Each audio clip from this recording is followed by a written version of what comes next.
And we're live. No, I'm live.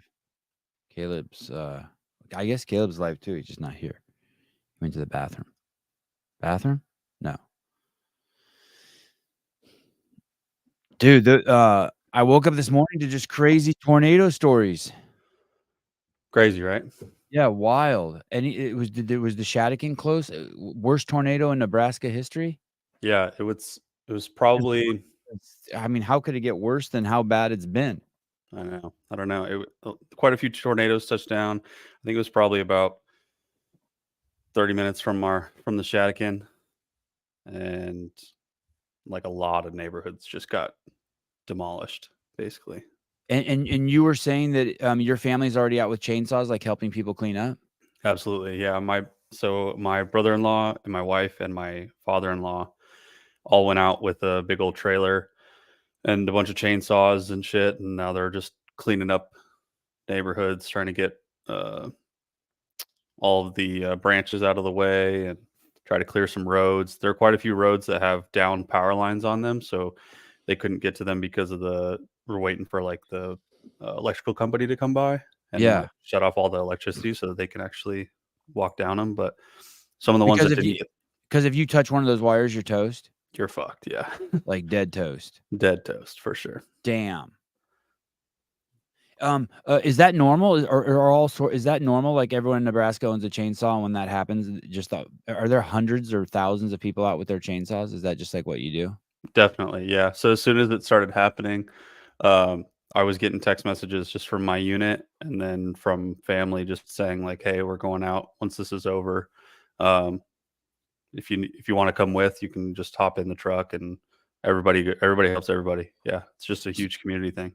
So you're just driving down the street in your truck, and then if you see a tree in the street, everyone gets out and just starts working it, Absolutely, yeah. and then you carry the logs just to the side of the road, the pieces. Right. You can either, yeah. Sometimes you can just move them out of the road or just throw them in the trailer so that way you can get them totally out of the way. Like, I mean, eventually you can just cut them up and use them for firewood if you really want to, but if you don't have room, you just toss them off to the side and give them to the neighbors. So the point of it is to clear the road network so people can get emergency vehicles get to work, just get the road network open again. Exactly. A lot of the fire departments sent people out there, and like they couldn't even get into some of the neighborhoods because of it was just completely blocked. It's crazy. Damn. I saw some of the I saw that Instagram link someone sent, and it's always amazing to me the audio when you hear that of when people first see a tornado. I chased tornadoes for one summer with for the History Channel. Yeah, this. And I did it for 3 months, and it was fucking wild, and I remember this feeling. This if you listen to what this lady says as the tornado touches down, it'll blow your mind. Blow your That's a mind. fucking tornado. That is a fucking tornado.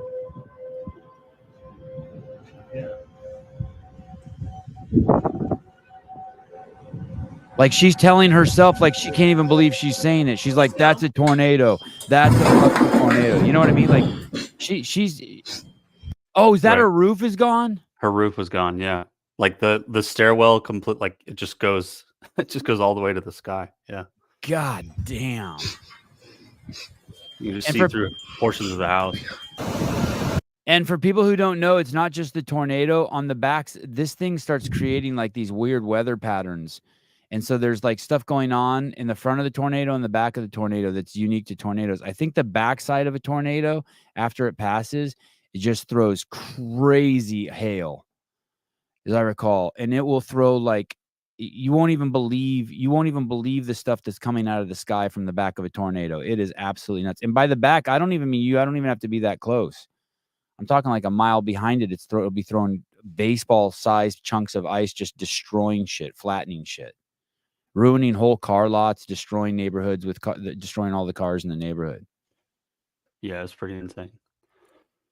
Man, is anyone dead? Not that I've heard of. Joe Westerland sent me some pictures, and he was just showing me just neighborhoods just gone. He sent me a picture this morning. He's like, "Look at this house." I said, "What house?" Exactly. Yeah. I'm like, what? Where? He's like, the picture didn't come through. I'm like, no, I just don't see a house. Right. Yeah. It's just decimated. God, if after our guest comes on, Joe told me a wild story this morning. Made me want to throw up about the tornado. Damn, dude. Isn't it weird that like some homes are decimated and some get saved? I really don't understand how that works. Me either. One of the guys I work with, she sent us a picture maybe 100 yards from his apartment. Yeah. Is a completely decimated neighborhood. Like just that far off. It's insane. Wild. Man, oh man. I think an affiliate owner had his house just completely leveled. Jeez, man. I'm going to put I've been spelling Tom's name wrong. All right. Well, we can fix that. Look how we spelled it. Look how he spells it. Tom, what's up, dude? Hey, good morning. Hey, thanks for coming on. I'm sorry I'm a couple of minutes late here. The We're chill. company firewall did not like the well, anyway, we figured it out. Is that do you have the correct spelling of your name, or do I have the correct spelling of your name? I seem to have added a consonant there. It's actually good. Daly. Good. It's actually a 4-letter word, which is so it's easy. I love it when it's someone else's fault. I love it. Oh, and Caleb, I just wanted to put me. Could you fix that too? I just wanted to say mePrism.com. Got it. I don't. I just copied and pasted, and so I got an error too. Tom, I met you through my cut. By the way, that's Caleb over there. Hey, Caleb. Hi, nice to meet you. Caleb's in a hotel room in an undisclosed location. Caleb is in the Air Force, and he's on a month training course. So normally he's in this really shitty house in Nebraska, but now he's just in a really shitty neighborhood in Wichita. Exactly right. And where are you, Tom? I'm in Carlsbad. Oh, okay. Yeah. Right down the road from me, like 3 hours down the road from me. Just a quick spin down the 5. Yeah, half an audiobook away from me. I'm in Santa Cruz, California. Right on. I found out about you through my cousin, and he was telling me about Me Prism, and I thought, wow, this is really cool. With the founder of it, come on, you are the founder. I am. Here, let me just make sure hopefully you guys can hear me. I'll attempt to tell people what Me Prism is, and then you'd be like, well, not exactly. So there are these, you guys know when you like go and like you want, like someone calls you on the phone and you want to know whose phone number it is. So you paste the phone number into the browser, and then it starts showing you all these sites, and then you click on it and it tells you whose phone number it is. But then there's like 20 things you can't see, and it says for $29.99 you can start unlocking these things and find out if the person went to prison or if they're married or how much money they make. It starts like unlocking all of these things. Well, I guess those sites out there, there's a ton of them out there, and I didn't realize this. And they're just places that are scraping the internet for details about you, and then they sell that information to the public. I think it's even more sophisticated than that. Tom will tell us about it. But you can pay mePrism, and it's mePrism.com to go start sending notices to these companies that you want to be pulled off of their lists. There's probably a better word for it. There's probably like a jargon term for it. They're I don't know. We'll find out in a second. And then mePrism does that for you. And I did that. I signed up for it and I did that. And so it sent, I guess, letters or notices to all of these companies. And I can see now in real time who's been pulled off. Who no longer has my information, I can see. I get this dashboard and I can see it found 53 profiles. Oh, so they scanned 91 brokers out there that are involved in this process of scraping data, found 53 that have information about me, and then all of them have been requests have been sent by mePrism to pull my name off, and then 23 have been completed and 30 are in review. And by the way, before I'm going to run this banner on the bottom, we're very fortunate too. Tom said that he would give a I think this is right. If you use code SEVON now at the place, and I'll just let this run for a while, I think you get $20 or 20% off the process, right? It's 20% off. And thanks for doing that. I love offering stuff to the listeners. Okay, so how off was I? What does Me Prism do, and what do the bad guys do? Well, first of all, thanks for having me on here, and just so your your audience is aware of this, you're not an affiliate. You're just doing this for your, for your audience. You're not asking me to pay you, which I think is important. Right. I don't get paid money. You're not paying me money 100%. You were just coming on and you said, hey, we'll offer this to your listeners. I love offering stuff to the listeners. It's so cool.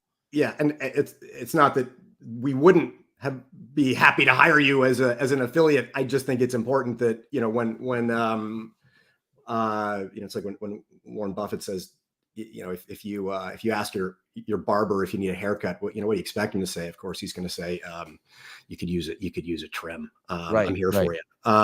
If you have your credit card, you need a trim. That's right. So I'd say your estimation of the problem is correct. A couple of things I would say is, in the U.S. and globally, there's literally thousands of these companies are called data brokers, and data brokers are an important part of the digital economy. They do serve a purpose. When you think about, how do you get your credit score? Well, that's basically a data broker. There's a handful of those. They're really big. They're highly regulated, and they help banks make sure that they're not lending to people who can't pay or have as much money as they claim to have. Or even imaginary people, right? Or imaginary. So there's some element of fraud protection within the financial system, although a lot of that is actually done on the side of the banks. But anyway, so handful of really big names that folks would know: LexisNexis. People have heard of Experian. People have heard of Epsilon. They may have heard of LiveRamp and Axiom. So those are really, really big companies. IPG is another.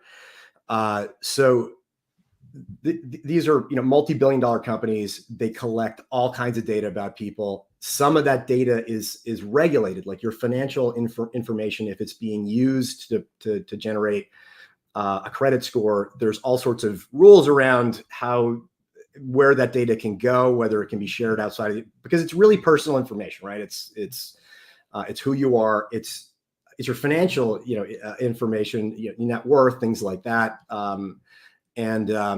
So you can imagine it's obvious. You'd want to make sure that that's secure. Okay. So beyond that, though, the data broker market has thousands of other companies. And I would say 99% of them, most people have never heard of before, because we don't have any, as a regular human being, we don't have any relationship, or should have any relationship with, with Spokio or with ZoomInfo or with whitepages.com or texasarrestwarrants.com or, peoplesearcher.com and on and on and on. We don't have relationships with those companies, but what do those companies do? Those data brokers. When you say we don't, you mean the citizens of America? Yeah. Or users of the internet. They're out there, but we don't have relationships with them. Correct. Okay. So think of it like this: like, how does Facebook make money? Well, they run ads. So how they do that is they make lots and lots of money. They monitor our behavior online, which creates a portfolio of data about our behavior. It's very predictive, the kind of stuff we like, and it's really intended to make sure that we keep staring at Facebook, grab your attention. So how do they do that? Well, they take your data and they do things with the data. So it's worth a lot of money. Now, okay, fine. I have a Facebook account. I get it. I'm not exactly sure I understand what they're doing with the data, but it's probably too much, but whatever. I kind of like Facebook or Twitter, whatever, but I have a relationship with that company. Last year, Meta made $131 billion just in ad revenue. Yeah. So that's kind of the whole game right there. So access to tons of people, using their data through a bunch of different mechanisms, you make a lot of money. And great, but at least I have a Facebook account. The company has a Facebook account. We do things on it. There's some kind of communication, whatever. Is it worth the data surveillance? That's a different question, but there's no You're doubt. a known participant. You're a known participant. Yeah. Yes. And I know what it is. I know who they are. And whether you're single and your address. And so they know. That's right. And, okay. And so they're making money off of me, but I kind of like the service. Fine. We'll figure that out. Be all right with that. The data brokers also make money by monetizing data. They do it it's not a retail thing. It's not like they've got lots of civilian customers out there, consumers that are customers out there, and they do something for them, and they kind of take your data and do the little data dance to make money on their side of things. We don't know who these customers are. I mean, we don't know who these companies are as regular people. What they do is they either buy data about us from other data brokers, like the big data brokers. They scan public records for information about us, and then they buy other third-party sources of data to enrich that. So I have no relationship with those data brokers whatsoever. Don't know who they are, but they are making money off of my data. In fact, what they're doing is they're literally making a portfolio of data about me and my family, and then they're selling it to whoever wants to buy it. And this is, up until last week, anyone could buy this data really without any kind of restriction whatsoever. You could have a foreign IP address, and you could be just literally trying to buy the personal information of every man, woman, and their family, who is an active duty service person right now. You could literally be sitting in Beijing and go on the people search websites and buy all this personal information about people with security clearance, or about the executive team, leadership team of, the national champion companies of the country. So this seems like a pretty dangerous sort of situation. Once you know what's in that data that we're talking about, and again, there's hundreds and hundreds of these, you start to realize that nothing good comes from this stuff being out there, at least for me as a human being. Like, maybe these companies are making a lot of money, and they are. The data broker industry probably make about $300 billion this year. So they're making money from my asset, my data, my privacy, and I'm getting nothing in return. Yeah. So like these 93 companies that were scanned for my data through Me Prism, in aggregate, they generated $300 billion in revenue last year. The people search companies are a subset of that whole sector. So we're talking about, of the thousands of data brokers, the ones that we're addressing right now, it's in the we address the most the high profile ones that are literally just offering your individual data. That's a smaller subset, about 200 of those. So yeah, Tom, it's a section of that. Yeah. I want to ask you some questions. Why would I care? So why would I care if someone is making money off of my data? Like, what do I care? Why would that be bad? I totally understand if you're a cop, you don't want that shit out there, right? Because someone asks you, give someone a ticket, they get pissed at you, they find out your name, and then they start fucking with you, right? They try to take out a credit card in your name. They're like, I'll teach you a lesson. But why do I care? I'm just a good dude who just stays at home all day and fiddles in the yard. Well, that's a really good question. You're a public figure. Yeah. Just from being on the show, you mean? Absolutely. Yeah. That's a good point. Fuck, my wife always tells me that. Can you stop telling people where you go after the show? Well, you probably don't need to, because, if somebody wanted to do you harm, they could probably buy your geolocation from a data broker and Damn. and your home address. You can even do that. They're collecting that shit. So Dude. one of the reasons that Congress has been getting more and more interested in this very issue is that in a post Dodd world, What's Dodd? Department of Defense or?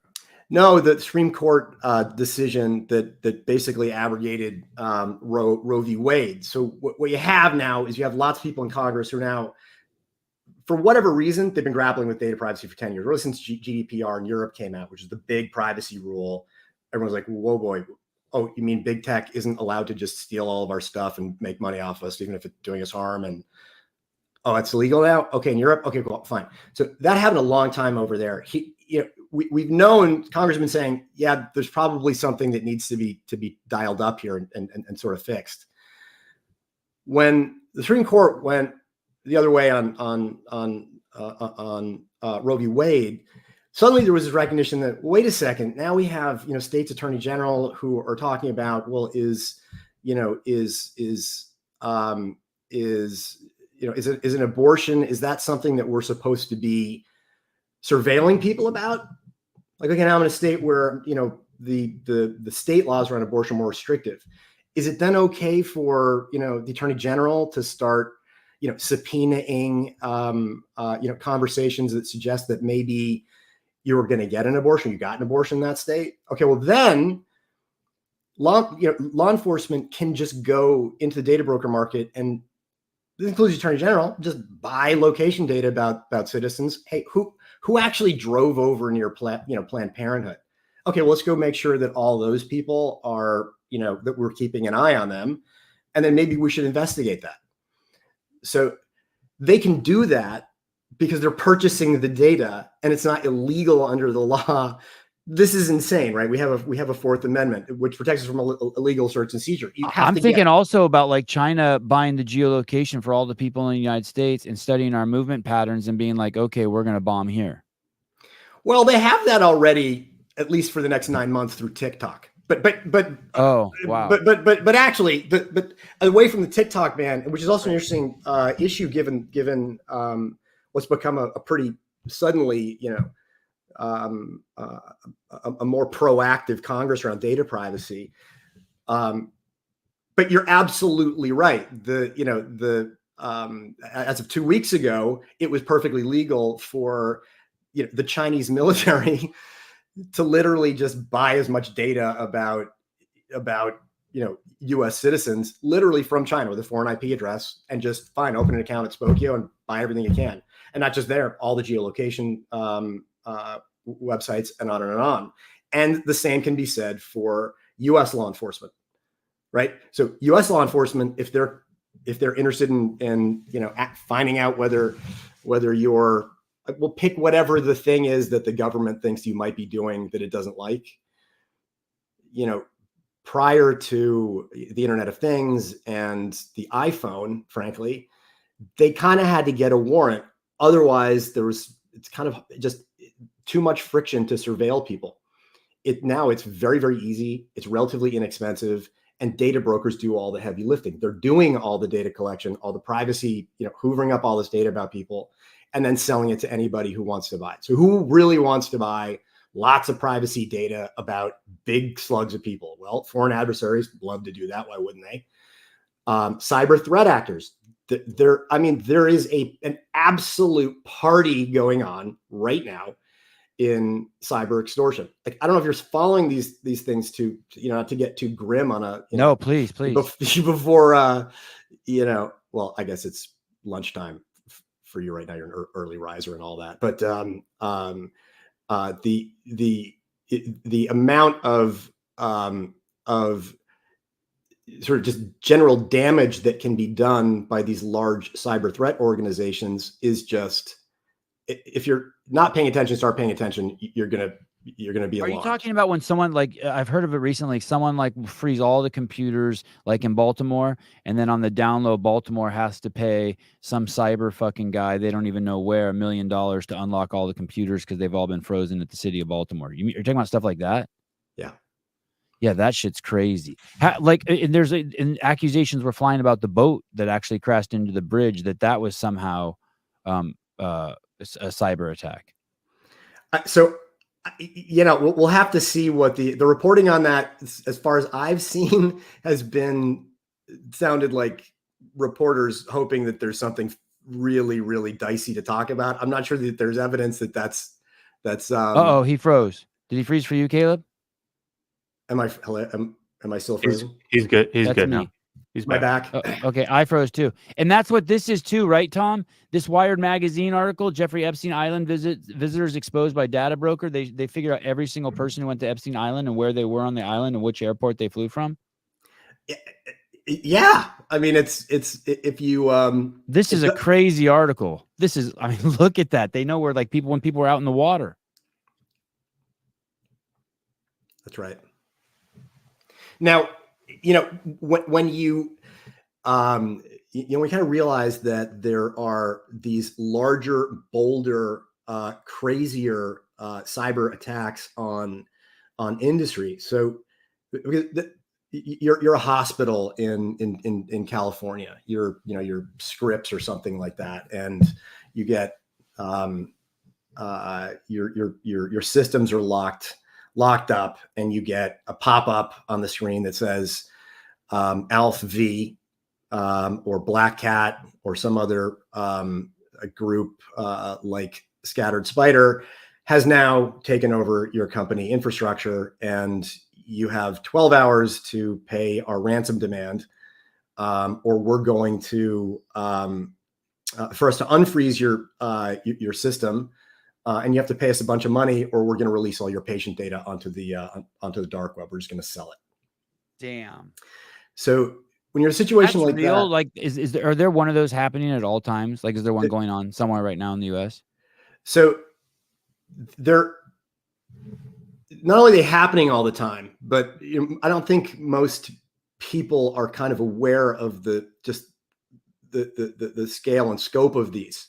I know people want to hide them, right? Like, if it happens to your business, like if it happens to Target, I know they want to hide it. It's always on the down low, like you hear about it. So there's another example of the government sort of getting waking up to some of this, and regulation in the U.S. It's always late to show up, and then maybe they get it right, maybe they don't, maybe they overdo it. I don't know. But what we've seen now is the SEC requires companies, if it's a public company, you have to make a public announcement of a breach in a timely manner. It's material. In some instances, these things are wildly expensive. So United Healthcare was most recently attacked. So United Healthcare is this is like a national champion company. It's like top 5 S&P company. They make the revenue figures are huge. They probably made $40 billion last year.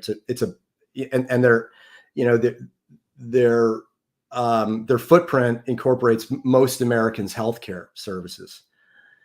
So according to the paper, they were attacked by one of these threat actors, have had to pay an extortion claim, probably because the calculation on their side was like, listen, if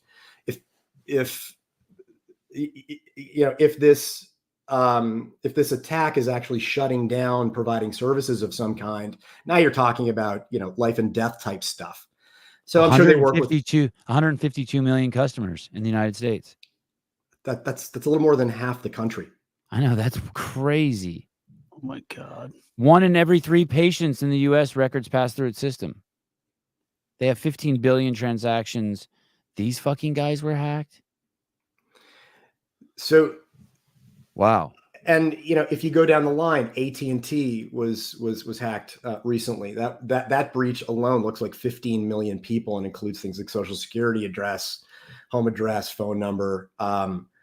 Now, why do you care? Why do we care really? So it sort of depends on the data.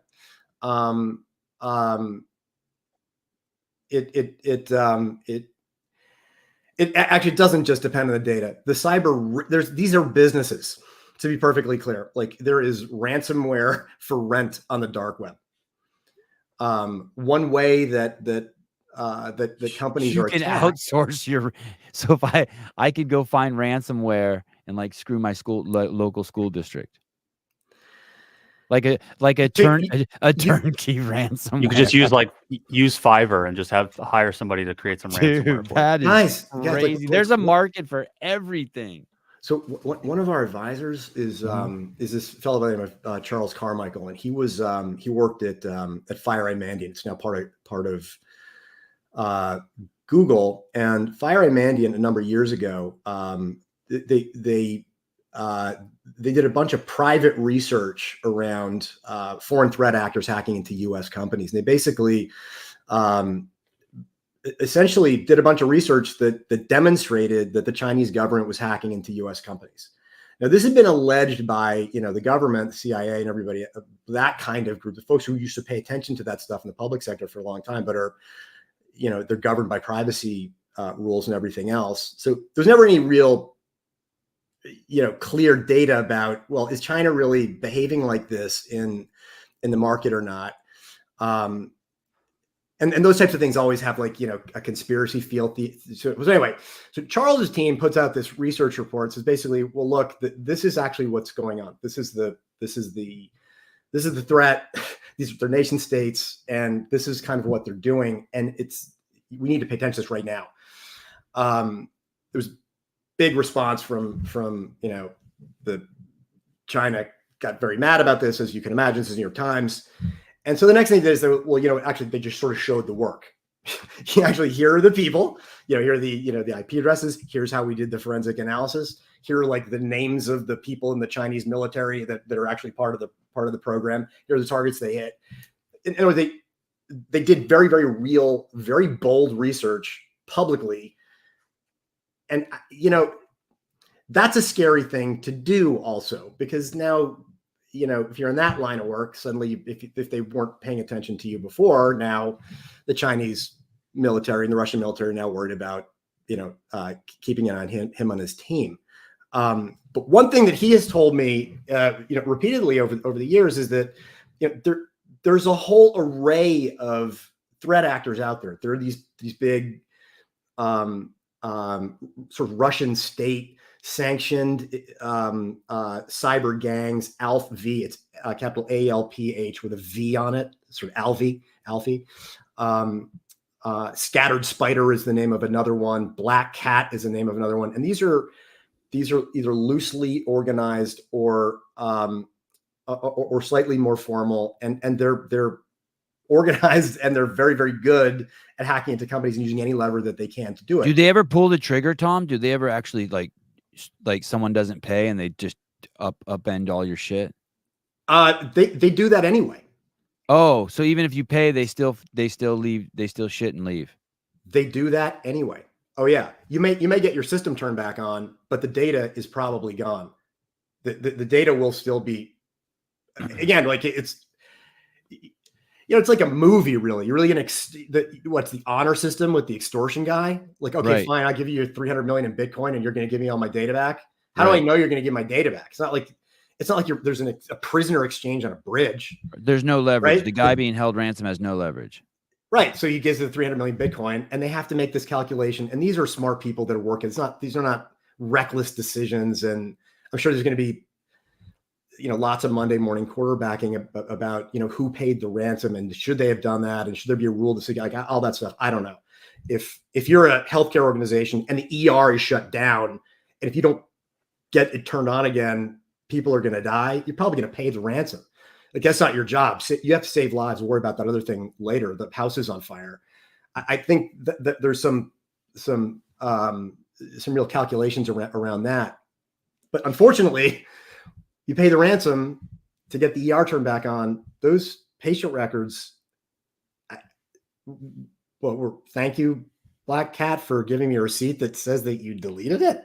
And then everyone else on the web can then start scraping that data. They put it all out there, or then they sell it, and everyone else gets access to it all of a sudden. Pretty much, until you get a situation where law enforcement, because it lives on the dark web. And that means that the dark web it's unindexed data that is very difficult to track, and it's not on Google.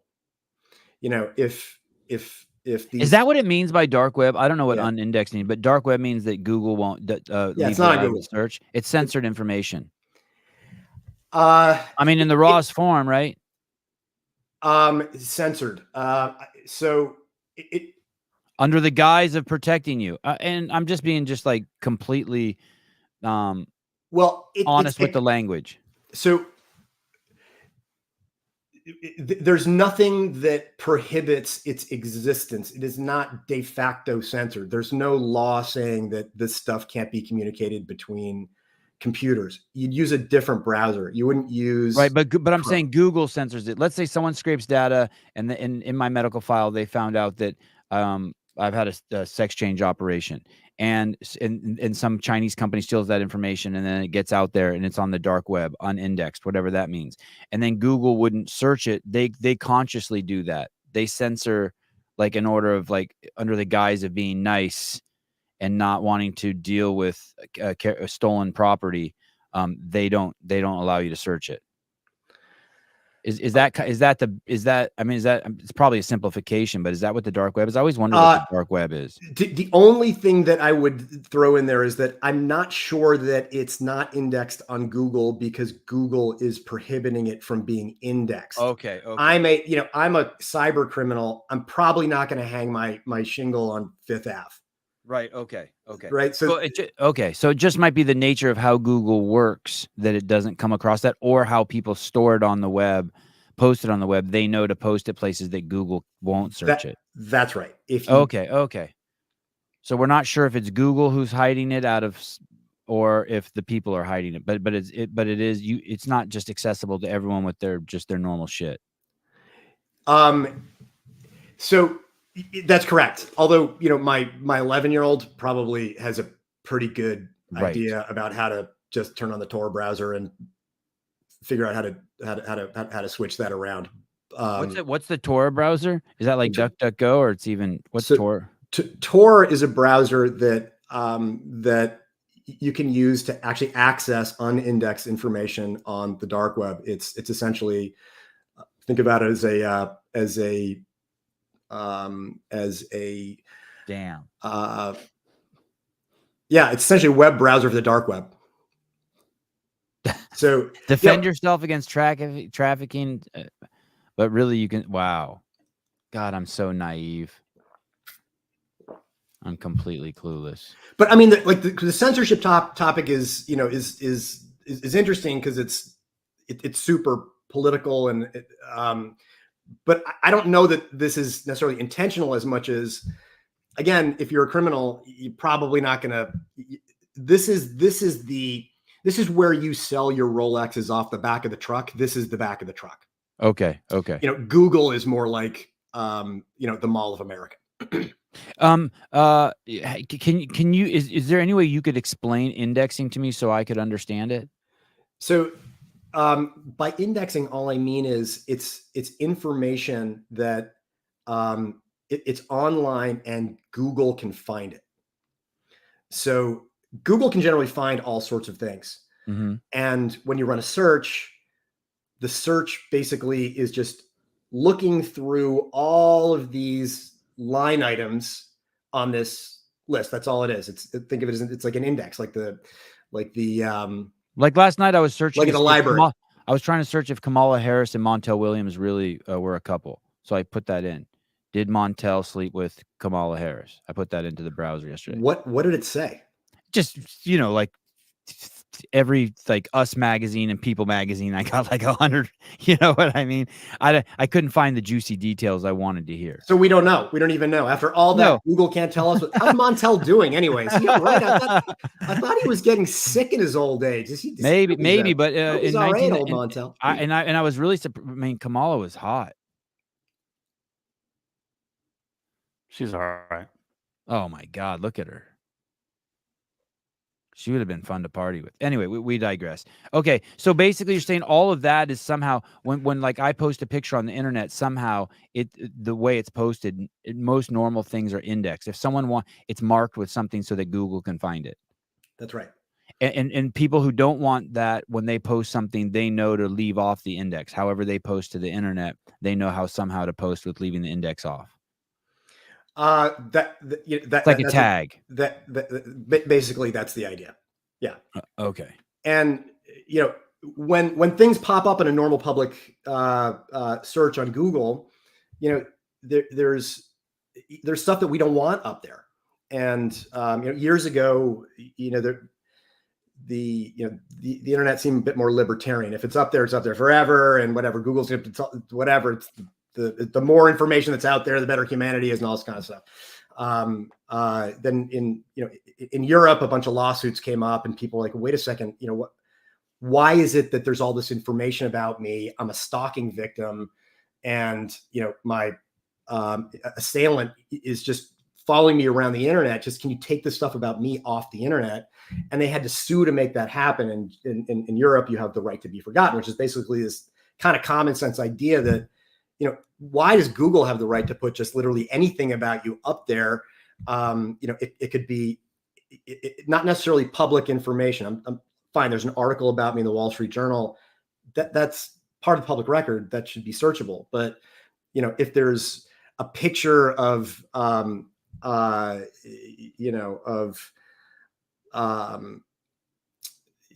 kind of like unflattering picture of you or your like family, Reddit. kids. I have friends where I've typed in their name and a nude picture of them popped up that's on Reddit from 20 years ago. I mean, the picture's, I don't know when it was posted on Reddit, but it's a picture from 20 years ago and they're naked. Yeah. So, Google will respect your intention to get that stuff removed. You have to know how to do it. But what that means then is, yes, that picture still lives somewhere in a database, but it's not indexed anymore. So now when you Google and look for that, it just doesn't show up anymore. You just can't find it. So, Google plays a part in this because it's basically the storefront for all this information. You can look for it, you can find it, it's listed. Yeah. You get a teaser, you can, look at it as an article, you read most of the article and hit the paywall. It's basically a storefront for information. And personally identifiable information is no different. It's just that it has a much different effect on our lives. And it's so freely available. And then again, all this other cyber, extortion software that you can rent is an issue. My whole long-winded story about Charles Carmichael, I barely got to the end of, was that there are lots and lots of teenagers who are using this stuff and just aren't, look, there is no dumber animal on planet Earth than a teenage boy. And true. That's very true. That's very true. You can kind of, you got a little bit of Python going, and you got computer science, you're good at math, and hey, this looks fun. What does this button do? And sure, kids have been involved in these types of attacks more frequently. War games, like the movie War Games. It's like war games. Yeah. It's like war games. And I saw that movie like 30 times as a kid. I loved that movie. Such a sweet movie. Yeah. What was the guy's name? Not Matthew McConaughey. It was Matthew Broderick. Matthew Broderick. Yeah. God, that movie was cool. Yeah. That was a good one. Let me ask you about Me Prism specifically. So that's like big picture stuff we were just talking about. Is it as soon as my cousin showed me this Me Prism, I was like, oh, this is cool. Maybe I'll get less spam phone calls. People can't search me as much. Like, I'm not trying to hide anything. I just don't want to be, I guess for me, I don't want to be bugged by things in the database that are scraping. I'm not like worried if someone finds an old high school picture of me or finds out that I was arrested for doing 65 and a 25. I kind of want people to find that stuff, but I just don't want to be bugged by spammers or scammers, right? I mean, I get a scam on my phone every day. Yeah. So is that where those people get that information? Like my phone numbers I see it as like my phone number and where I live and my address and yesterday I was searching camera bags, and this morning my Instagram account's just full of camera bags. Yeah, that's exactly how it happens, and that's where the data goes. And so there's a couple of things you have to do. Like the more you show yourself to social media, to the platforms we use, the more targeted ads you get. Targeted ads, there's all these euphemisms for what's actually going on. This is really just a big market. It's a marketplace, but the tech companies use all kinds of jargon to confuse that there's actually a value exchange here and you're paying for the service. they're just taking your privacy and selling it to somebody else. We're not going to tell you how much for. So it's very sort of kind of opaque in that way. So removing that data. The line is if you think it's free, that means you're the product, right? Yeah, isn't that the line, right? That's it's not a bad rule of thumb. Okay, sorry. Go ahead. But so what we do is we think about, so you got spams are a complete spam hassle, marketing calls being followed around the internet. Being followed around the internet, that's personalization. Personalization is the euphemism that big tech uses for selling your data to advertisers. Look, you're getting personalized. You're getting the ads that you want. Really? Is that like, actually? Let's try it without that. See what happens if you don't actually sell and I get non-personalized ads. Is that the end of the world?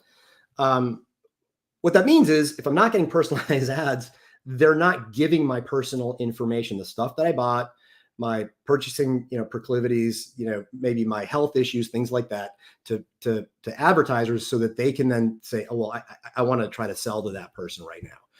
But that is then that other party has information about you, about the things you buy, where you live, whether you're buying stuff for your kids or your wife might be pregnant right now, or who knows, so that information is out there. So, that's not a good thing.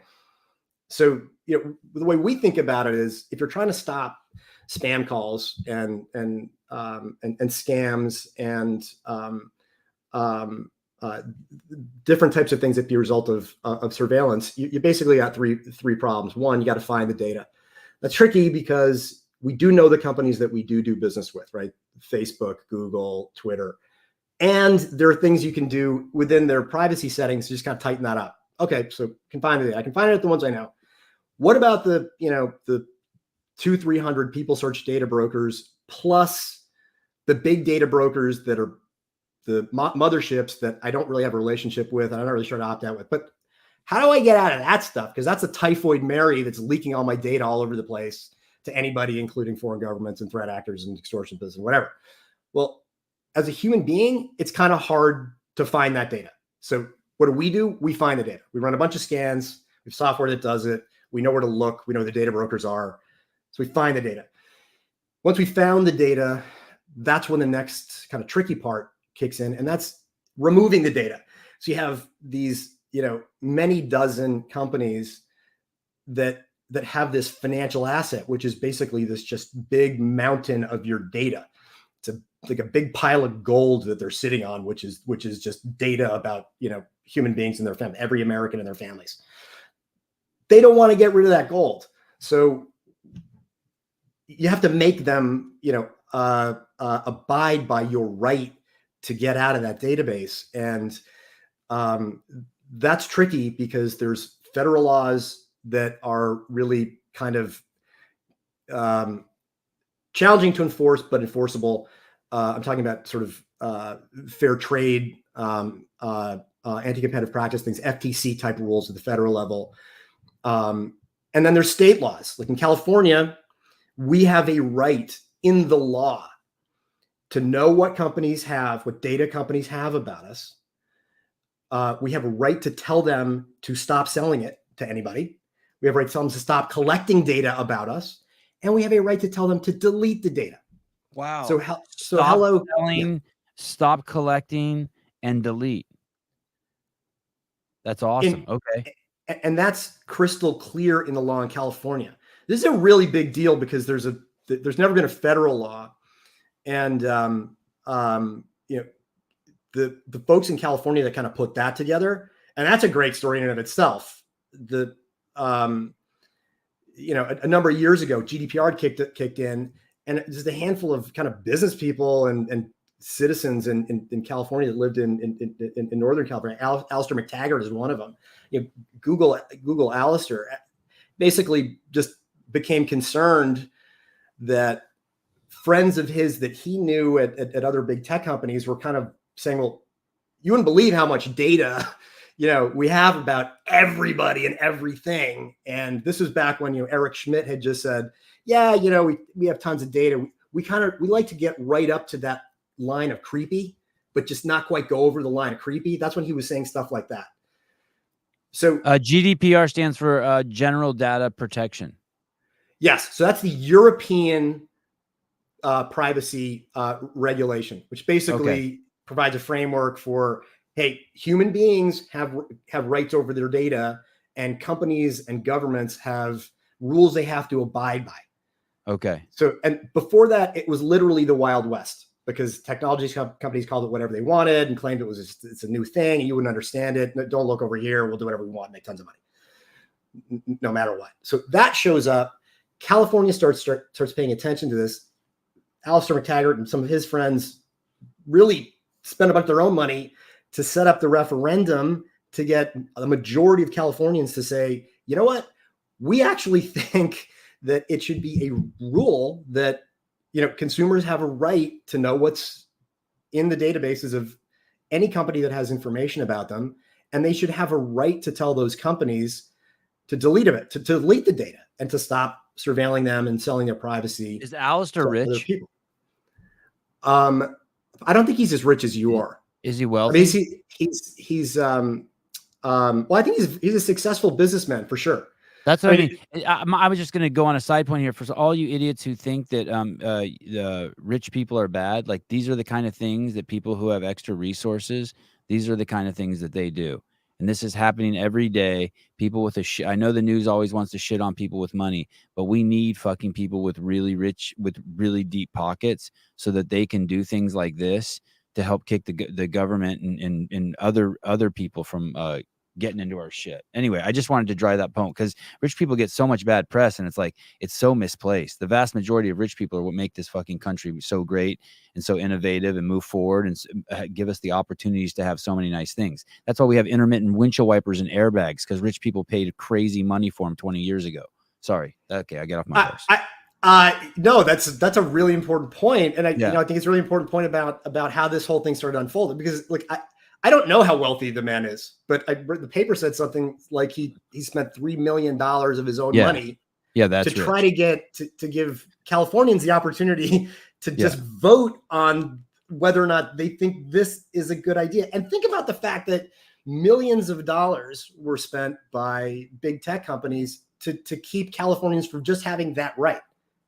Isn't there a law in California being tried to pass to shut you guys down? Like, they don't want you to be able to ask how the tech industry is sowing confusion about privacy laws. Yeah, it wasn't so mePrism. mePrism actually contacts these companies for me on behalf of me. Like, I sign something, and they say, hey, can we contact all of these people and tell them to stop collecting your data, stop selling your data, and to delete your data. So that's what you're doing for me. And isn't California, there's some, obviously it's backed by big tech and lobbyists, they're trying to stop you from being able to do that for me?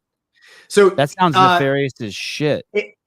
Not just nefarious, but almost hard to believe. It would be craven. People you couldn't spell. You want to use an SAT word? What was the word you used? Craven. Craven. Yeah. So the California privacy law was a referendum, which means that, and California is interesting in the way it's set up. If a majority of California citizens vote for something, that is the law of the land. The governor can do nothing about it. The legislature can do nothing about it, because it's a direct referendum voted for by the entire population. That is an expression of the will of the people.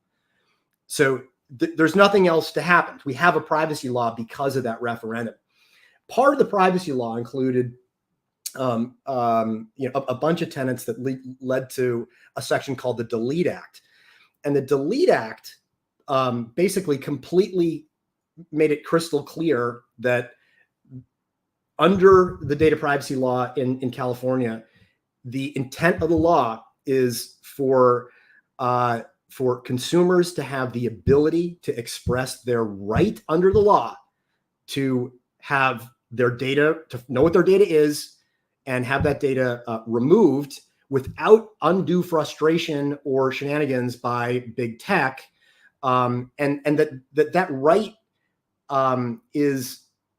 it can be expressed by them or their lawful agent, right? So again, there's hundreds of just people search data brokers. There's thousands of data brokers in general.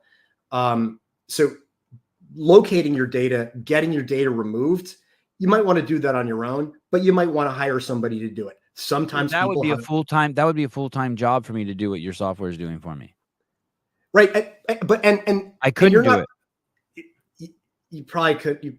You probably couldn't. You wouldn't. You really wouldn't want to do that. Yeah, Right. You certainly wouldn't want to do that. But you're also not required under the law to do it. You're not required to hire me. Right. You only got to go. Right. Well, is this a Right. good product at Right. a fair price? Right. Does it do It's what like it says it's like do? tax. It's like taxes. I can't do my taxes either. Exactly. It would take That's me exactly. It would take me a fucking month. Right. So it would be kind of weird, Yeah. if somebody basically said we're going to make H&R Block illegal. It's illegal for H&R Block to charge for their services. You're on your own. You said it was illegal. Let's say a company that sells lawnmowers all of a sudden came up with this fucking harebrained idea. We're going to make it illegal to sell lawnmower services because then that way everyone will be forced to buy lawnmowers and we'll sell more lawnmowers. That's right. But these are some sort of crazy shit like that. So that just kind of indicates. You like that, Caleb? Thank you. Yeah, that was. Yeah, I like that. That was good. That was good. Thank you. I mean, there's a lot of money at stake for these companies, so they want to, they want to protect this big pile of data they have about people. So they know that if companies like ours that understand the legal regime and know how these companies are interconnected and know how they sell the data, and can actually show people what the story is, that people will want to just take their data out and protect their privacy, that's bad for their business. So they proposed. What happened was they were able to find So who is they?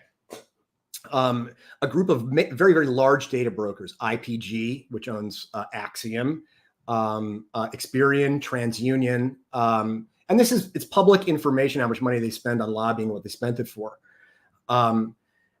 They basically crafted a bill that they got a retiring state senator to sponsor. So this fellow who's sponsoring it he's a lame duck. He does not have to be reelected. So great. And the bill basically said that we think that consumers should, if they opt out, really, we as the data broker should be able to call them up and confirm their identity and maybe ask them for more data to prove who they are. And if we're not sure if it's a lawful opt-out request, we're going to go ahead and deny it. And we also need the ability to deny it under other subjective terms. Okay, so number one, we think we should have the right to determine whether or not the consumer can opt out. The basic tenet of CPR is it's the consumer's data. You have to respect their right to opt out, and you can't make it hard for them. That's the whole point of the law. Okay, right. So that's number two. It should be illegal for companies to charge money to help consumers exercise their privacy rights under the act. They're not required to use it, but that whole, we shouldn't have agents helping consumers. And their argument was that that's fraudulent, that people would be worried that agents of the consumer might be opting them out, I guess, nefariously from data brokers. Let's think about that for a second. Yeah, that doesn't even make sense. So I've been in this business for a while. I've yet to run into a single carbon-based life form that has complained about their data being removed from white pages. Right, right. Is that a harm or is that a gift? Right. So the fraud that they're claiming doesn't seem to make any sense. They then sort of intimated that if people opt out of these kinds of databases, there's going to be massive scale financial fraud, because I don't know, JP Morgan won't be able to tell if it's you signing into the JP Morgan app. Again, this is a claim without any evidence whatsoever. And having worked at banks, I can tell you that's not the only tool in the toolbox for banks to determine whether or not it's you or not, believe me. Right. So this was sort of dropped. It was supposed to be taken up by the Judiciary Committee on Tuesday. We wrote a bunch of letters to lawmakers, and we coordinated with some privacy advocacy groups, and we talked to lawmakers at the federal level also. And we have, we're blessed in that we happen to have really, really good advisory panel on the legal side, and our outside counsel in privacy matters actually represents the California State Bar with Sacramento for privacy issues. So that bill didn't pass, or it's still working its way through. So we sent these letters into the Judiciary Committee, explained why this is preposterous and why there's unintended consequences that would essentially abrogate the CPRA, which also seems almost insane to even say out loud. And the deal, and we talked about it on social media. It's up on LinkedIn, some other spots. And the deal was the bill was withdrawn the day before the Judiciary Committee was set to take it up. Probably because the rest of the members of the Judiciary Committee were looking at it going, this is going to look bad if we sign this. This is not like one thing that's definitely going on. And we see it at the national level. We see this in social media, how we communicate with one another in social media and elsewhere. There is an element of populism going on that's generationally different than it's been for a long, long time. And it's part of the whole. It's really, individuals kind of pushing back against sort of institutions and saying, how does this have to do with me? The discussion about parts of the left or parts of the right. It's a wave of individuals voting really more for their own actual populist self-interest. And as opposed to what? As opposed to like down the party line? Down the party, America, love it or leave it. The status quo is fine. We trust our institutions. Now it's kind of, let's throw the bums out. Whoever the bums are, they've been in for a while. Let's throw the bums out. And I think there's something similar like that going on with what's happening in tech. Now the electorate's looking at big tech a little bit differently than they were, 10 years ago. You might have to go a little farther back than that. But there's a sense that things are not exactly great with how technology works for regular people. Yeah, and it's starting to piss people off. Basically, we're addicted to our technology, and because the people who created the technology know that they can manipulate the masses. It's the same way like William Randolph Hearst or Rockefeller did, or these other people did using the New York Times, 100 years ago. Now big tech's doing it at lightning speed. I mean, you can't be, I'm not saying, by no means am I defending it, but you also, it's the same playbook that's been happening for all of humanity, right? Yeah. Just now it's happening so fast, the manipulation and communication. And that's such a great point. And they have more access to us. Like you said, they can more granularly manipulate us. Like before it was like, vote for this guy. Now they're making you buy Q-tips and you don't even clean your ears.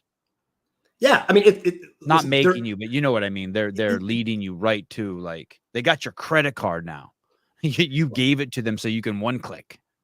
Well, I listen, I'm not an evolutionary biologist or anything, but it's interesting to me that we have, for better or for worse, a really, really high profile national, internet, global conversation about climate change, whatever that actually means.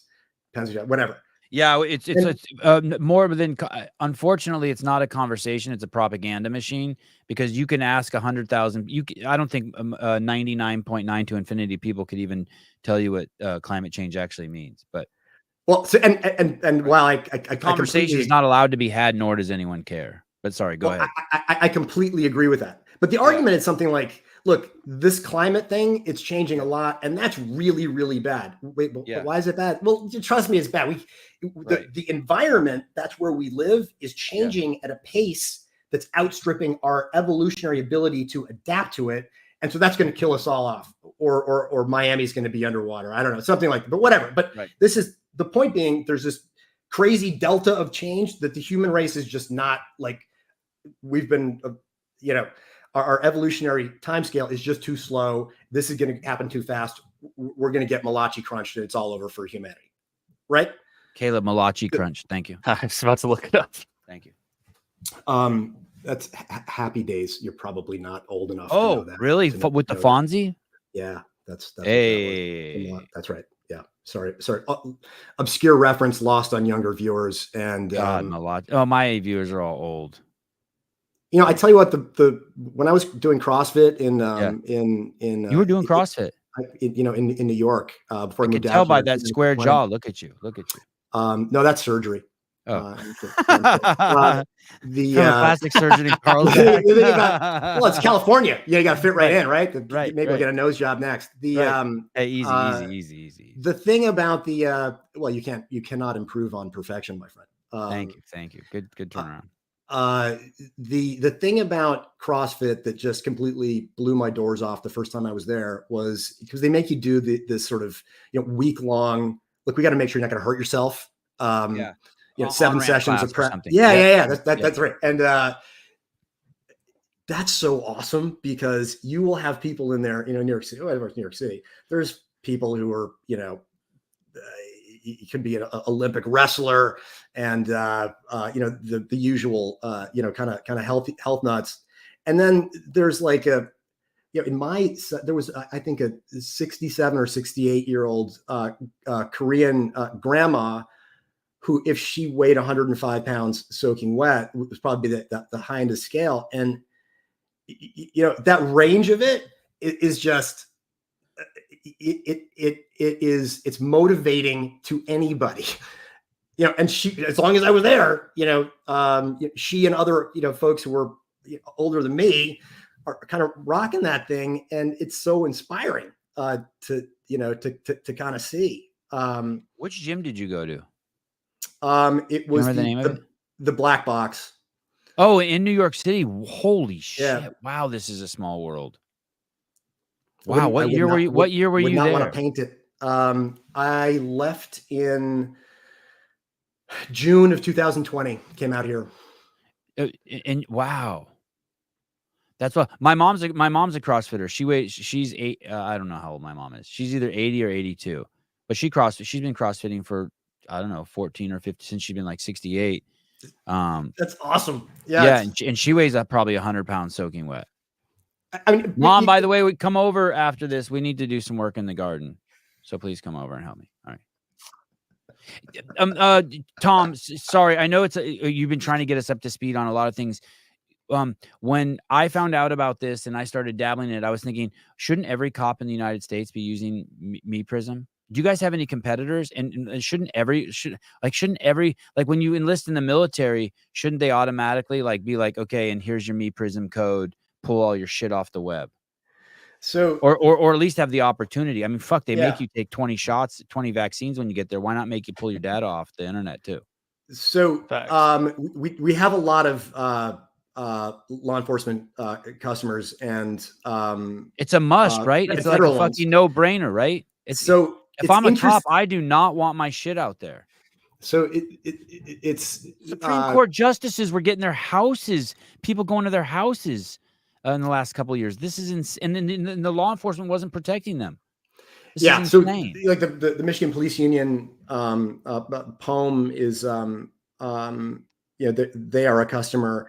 Yeah, I mean, law enforcement, correction officer, people who obviously have folks out there who might want to do them harm. Yeah, absolutely. Like your point about you're a cop and you interact with 20 douchebags a day who hate you because they're doing something illegal that you're trying to stop.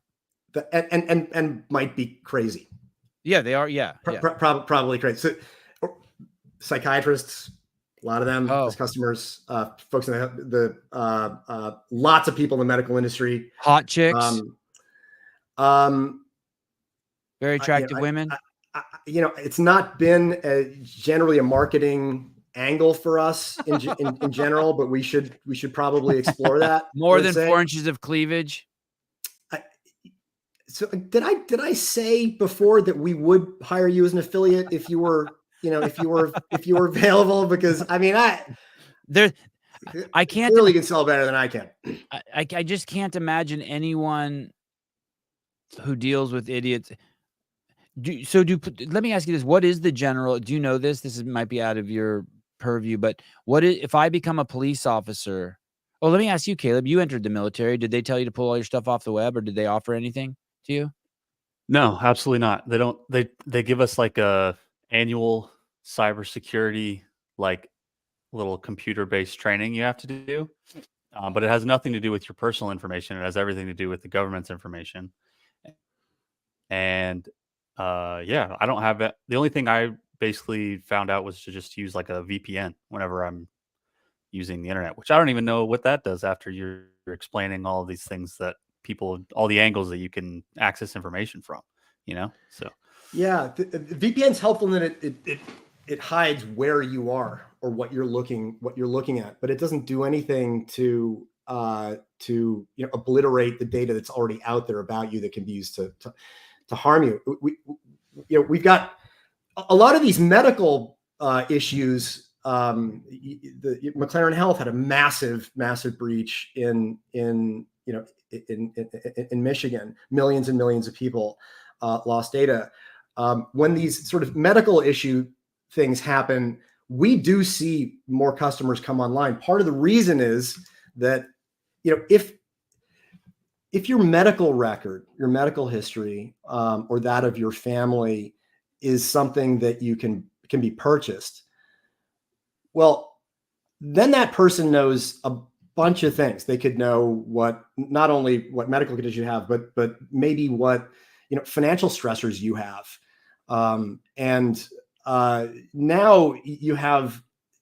Now I can go to Spokeo and Verified and White Pages and collect all this other data about you. Now maybe I know who your family is, maybe where your kids go to school. Then I'm going to go over to Rocket Reach and I'm going to find out where you work. Oh, actually, maybe this person is a good financial target too. So I can locate them. I know how much money they have. I know what their medical conditions are. I know if they've been, seeing, reproductive health, all sorts of things you could potentially consider, or mental health services. Hello, Mr. CFO from blah, blah, yak, yak. We know that, you've been seeing, or we know you spent X number of weeks at Betty Ford, or you're on some kind of hormone blocker or something else that unless you want us to tell everybody about this, $50,000, I think seems about right. Bitcoin would be nice. Thank you very much. So you have this situation right now where it's troubling that big data sets are getting leaked out there. The AT&T one, like I just looked at that, the nature of that. You can definitely find people. You can definitely actually get enough information to start the idea of financial fraud. Type of social security numbers, addresses, all that kind of stuff. The financial data from your AT&T account. Great, got that. Now I can enrich that with all this other data, the data that Me Prism removes, and now you actually have a pretty good social engineering campaign against a person or a company. You can enrich this data that's now been stolen by the threat actor. If you leave this other open source data out here, now you got a problem. It also begs the question: if you are, if JP Morgan loses a bunch of my data to the world, they're probably going to say, well, sorry about that. Here's LifeLock. LifeLock is like an identity solution or identity protection solution that basically gives you a call-in line if somebody steals your money. So I've been a victim of identity fraud. My account was drained. What am I supposed to do now? Well, you call a helpline and they'll say, well, you call JP Morgan and tell them that this is a claim. And they will make you whole to some extent. It's insured, blah, blah. I'm not sure what it does for you. It didn't prevent the attack. It basically might give you some advice about what you can do on your own to kind of fix that after the fact. Why would you give somebody that instead of giving somebody a tool that actually is going to remove the rest of the data that's floating around out Right. there Right. that can then be used to weaponize the data that they lost in the first place. Right. Like, great. So you're giving me a credit alert. Right. So that, and by the way, the credit. Now I companies know that- I'm being. Now I know I'm being robbed. Great, and I still can't do anything. Right. What's the point of that? Like, Right. So, so I have a feeling that there's going to be, an unfortunate realization that all this data is connected. You got to minimize the data about you and your family that you can. That's on the internet. Oh, you bring up a good point. So even if they can't pull it all off, you want to minimize it to. It's kind of like pulling out sections of the spider's web. Yes. So that they can't make the leaps and the connections. Right. It's bad because they're going for the easiest targets.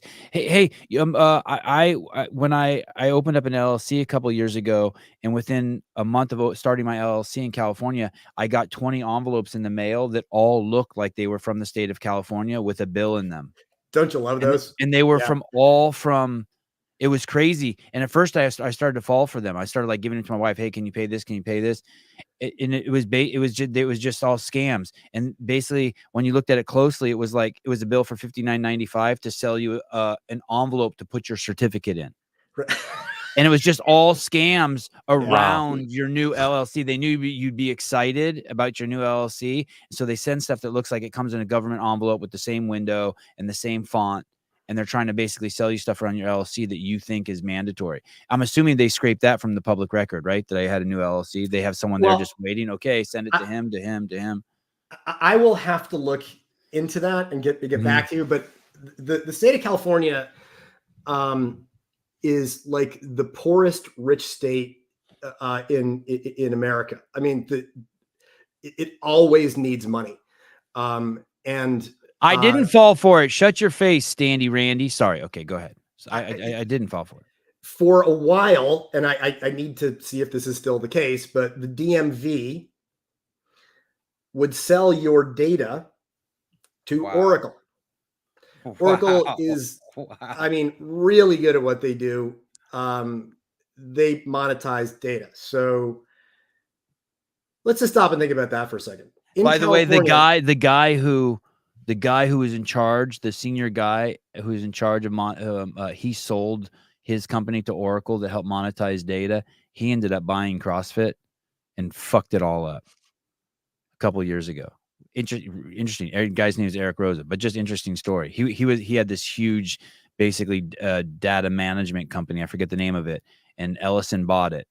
And then this guy, he sold to Ellison and got rich, and then used that money to buy CrossFit and fucked it all up. But anyway. Just interesting. I bet he was in really good shape, though.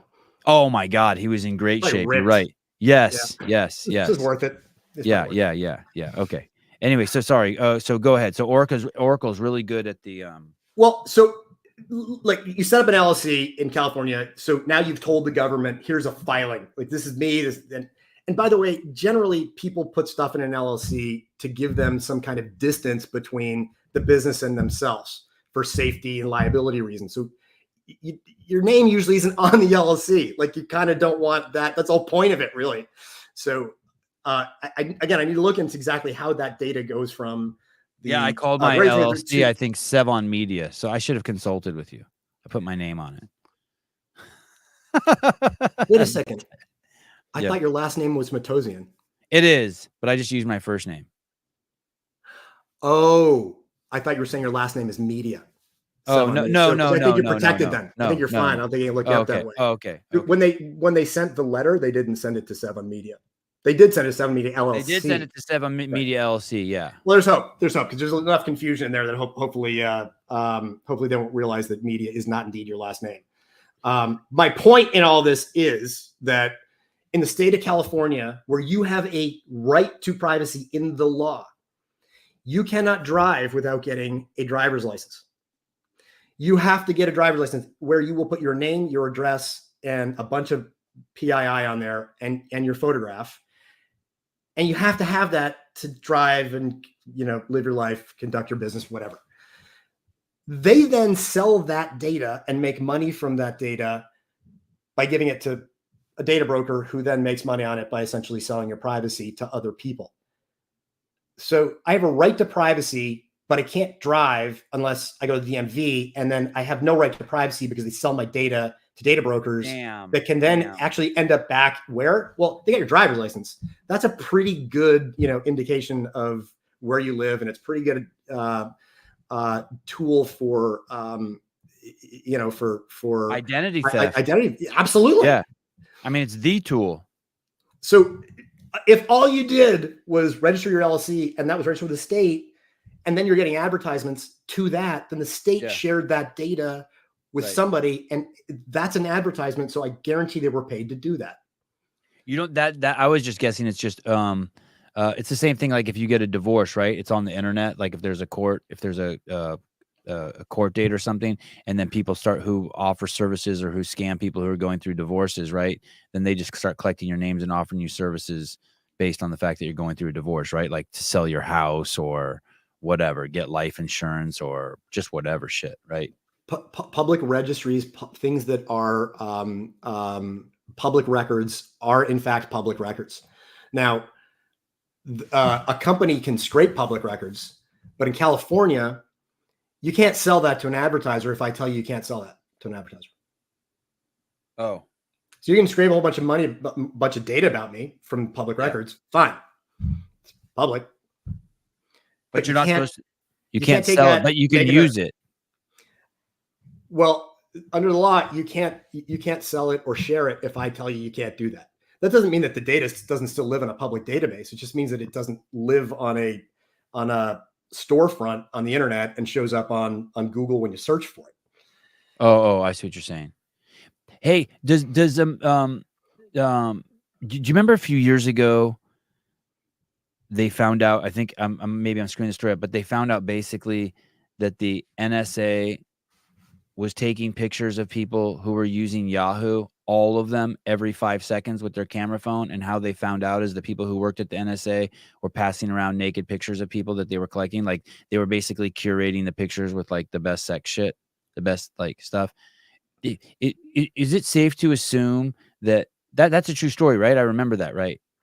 I haven't, I'm not familiar with the story, but it certainly doesn't surprise me. Doesn't sound unusual. That sort of thing has happened in not just the government, but private companies, and it's Do you think it's safe to assume? Do you think it's safe to assume, without being a weirdo, that your phone's always listening to you and capable of taking pictures of you, like at all times? Like if you're watching porn on your computer, or on your phone, should you just assume someone's watching you? The sort of the whole porn watching hygiene thing, I would guess, that's probably a good. I don't know that much about that side of the cyber hacking world, but I would not be a bit surprised if that's there's a famous picture of Zuck from years ago sitting in front of a computer, and you can see that he's got like a tape over the camera of his desktop. Yeah. And people look at it like, wait, why has he got wait a second. You mean you can't turn your camera off? You know what? Maybe you can't turn your camera. But what about your phone listening to you? Like one time, I'll never forget, one of my friends was getting into koi fish, and I never searched koi fish on my phone, but we talked about it a lot for like a month. And all of a sudden I was getting ads on Instagram to sell me koi fish.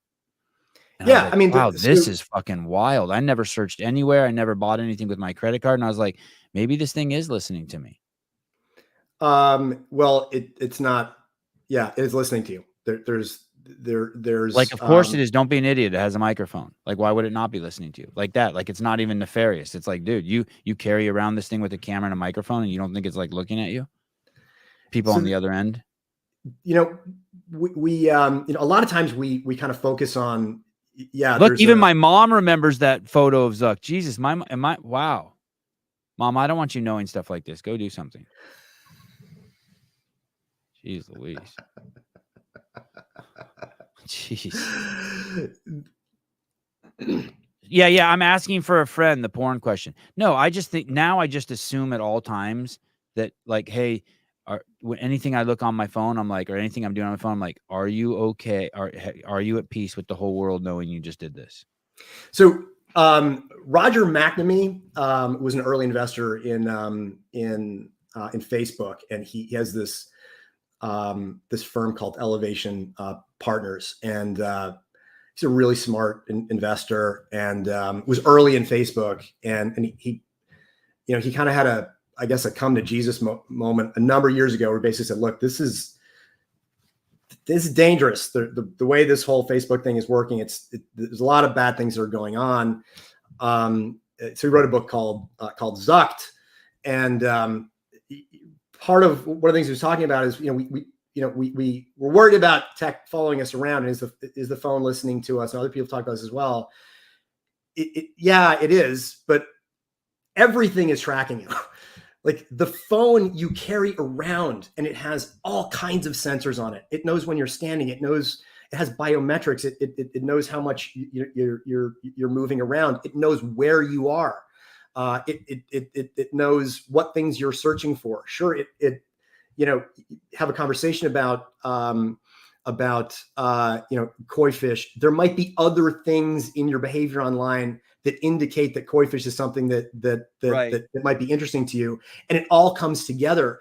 Oftentimes, our behavior, can be a really fertile hunting ground for prediction about the things that we want. So then we see stuff online all the time. We're like, I definitely was thinking about that, and now I'm seeing an ad, because all of that data that leads into that decision about wanting to talk about, the koi pond, maybe it's from that, but it could be from other sources of surveillance, from the phone, from conversations that you're having, from other exchanges. It's all being tracked in one way or another. So unless you basically tell all of these services, look, you can't, just don't send my data to advertisers. That's what's going to happen. You're going to get these weird moments where, oh wait, they're surveilling me. Well, of course they're saying they're surveilling you. They're personalizing your experience. Could a store buy, let's say they're geolocating me, right? My phone, I know my phone's following me around because like Waze, maps choosing best directions for me. My phone used to tell me, like, every time I got in my car, my phone would know where I was going, and it would say you're 15 minutes away from, somehow it had figured out. I don't know if it was off my calendar or what. And I'd be like, wow, this is pretty wild. But so you're saying that basically the local grocery store could get data that knows that I drive by it every day at 3:00, and then somehow they ping me a message, hey, we're having a sale on bananas, and they know from my credit card that I have kids and I purchase bananas. You're saying it can get like to that granular? Oh my God. So one of the largest and most effective data brokers on planet Earth it's a captive business within a supermarket. Kroger has a business called 8451, which is essentially a really, really sophisticated data broker.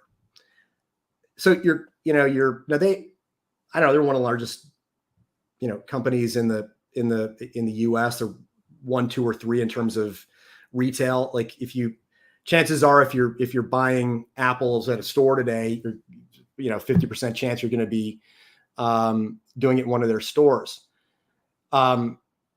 You go to Ralph's, you're going to use the promotion because you have to use the promotion. You know what I mean? You got to have the number in there, or otherwise it's like, wait a second, everything's 30% more if I don't use the code. So give me the QR code. That's on my phone. So what does that mean? I've got the app. Well, what does the app mean?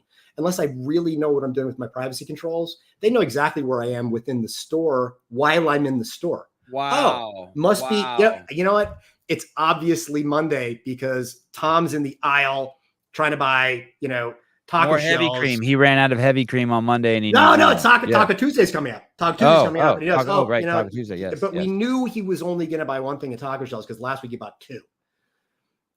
They'll know what aisle you're in when you're. That's the kind of geolocation that's available to them, and the amount of. I haven't checked their website in a while, but they have data enrichment and predictive capabilities that are breathtaking, really. You think about that, like you go to a grocery Starbucks store. I guess Starbucks used to do that to me too. They used to tell me if I was close to a Starbucks store, I would just get a notification. Hey, we're close to you. Yeah, crazy. Okay. Does Me Prism work on a cell phone? It does work on a cell phone, and so the cell phone has there's a companion app on the cell phone which has privacy controls on it, which isn't on the web app. So you download that on your phone, and what that does is it allows you to log into Facebook, Google, Twitter, and LinkedIn, and it will set your privacy settings so that they're not at the off the rack privacy settings that the account gives you when you just sign up. So if you just sign up for Facebook or Instagram or LinkedIn, you have it. You already got it, Caleb. Me Prism. No, I'm about to download it though. Oh, I got it. I forgot that I had it.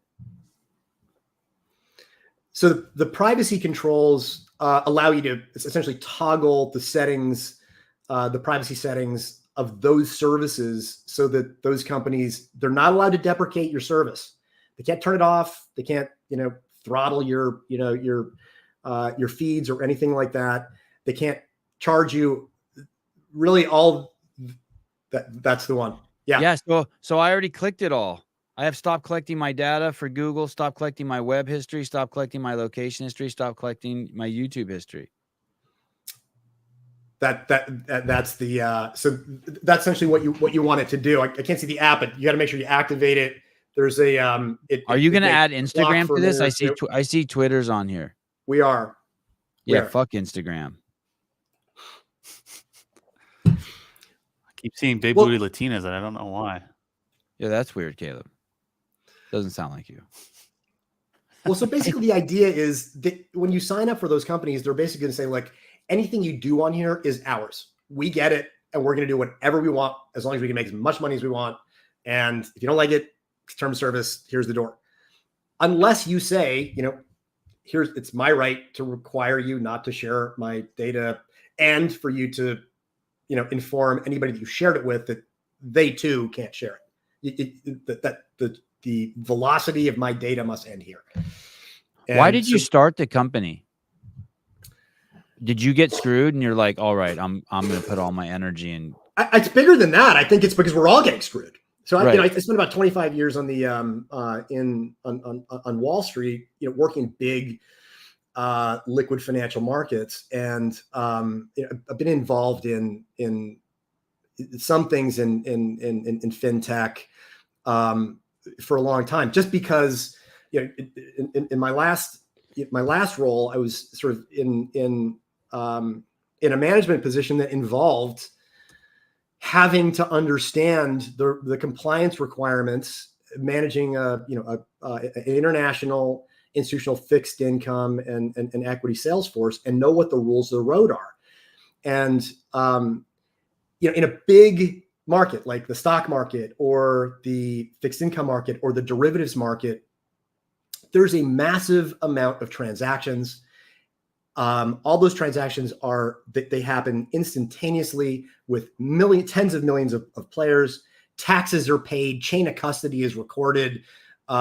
We have all this infrastructure that we make sure that there are not math errors. If you buy a stock, you buy Apple today, you have the same information as the person that sold you the stock. These are all basic fairness rules of the road for a marketplace that works. Why do you have that? Because it's not going to be a functional market unless everybody has the same information and they all abide by the same set of rules. If you don't have that, you have insider trading. Insider trading is bad because, well, people cheat, but it's also bad because it's really inefficient for the market. That's a very important, reason to not want people to have some information that they trade on that everybody else doesn't have, right? That's why we don't allow that. The data market, to me, looks like, okay, we've got these gigantic companies, Google, Facebook, Apple, trillions of dollars worth of wealth created, in a couple of decades here. And yeah, I mean, as Peter Thiel said, we wanted flying cars, we got 140 figures. How did this wealth transfer happen? Well, it happened because you have 1,000 or 2,000, maybe 3,000 companies that know how this data is traded. They trade it amongst themselves. There's no transparency. And what we're talking about, the data is your and my property. Sevon's virtual footprint cannot be monetized vis-a-vis Tom Daly. It's my phone collecting my data, and then someone's harvesting it to try to sell stuff to you, right. or to do analysis on your behavior that has nothing to do with you to sell something to somebody else. So I should be able to sell my own data. It's mine. It's my. If my you business. want to sell it, you absolutely should. If you know what the consequences of that are. Are there any ways to? Are there any ways to personally sell your own data? Well, so our initial thought, our initial idea in 2018 was, what if consumers had the ability to collect all their data into a mobile secure bank account, like a data account from, the app just pings Google, Facebook, LinkedIn, anywhere you have an account, and says, give me a copy of all my data that you're required to give me under every single thing that you have. And we built the thing that actually did that, collect the data, and then the consumer could see, well, they sold my data to all these advertisers. Here's how much they sold it for. It was worth about this much. God, that would be amazing to see that, dude. That would be amazing to see that. So the idea then was, okay, if anybody wants to use your data or some subset of your data, they have to ping you in the app, tell you what they're going to use the data for, and pay you for it.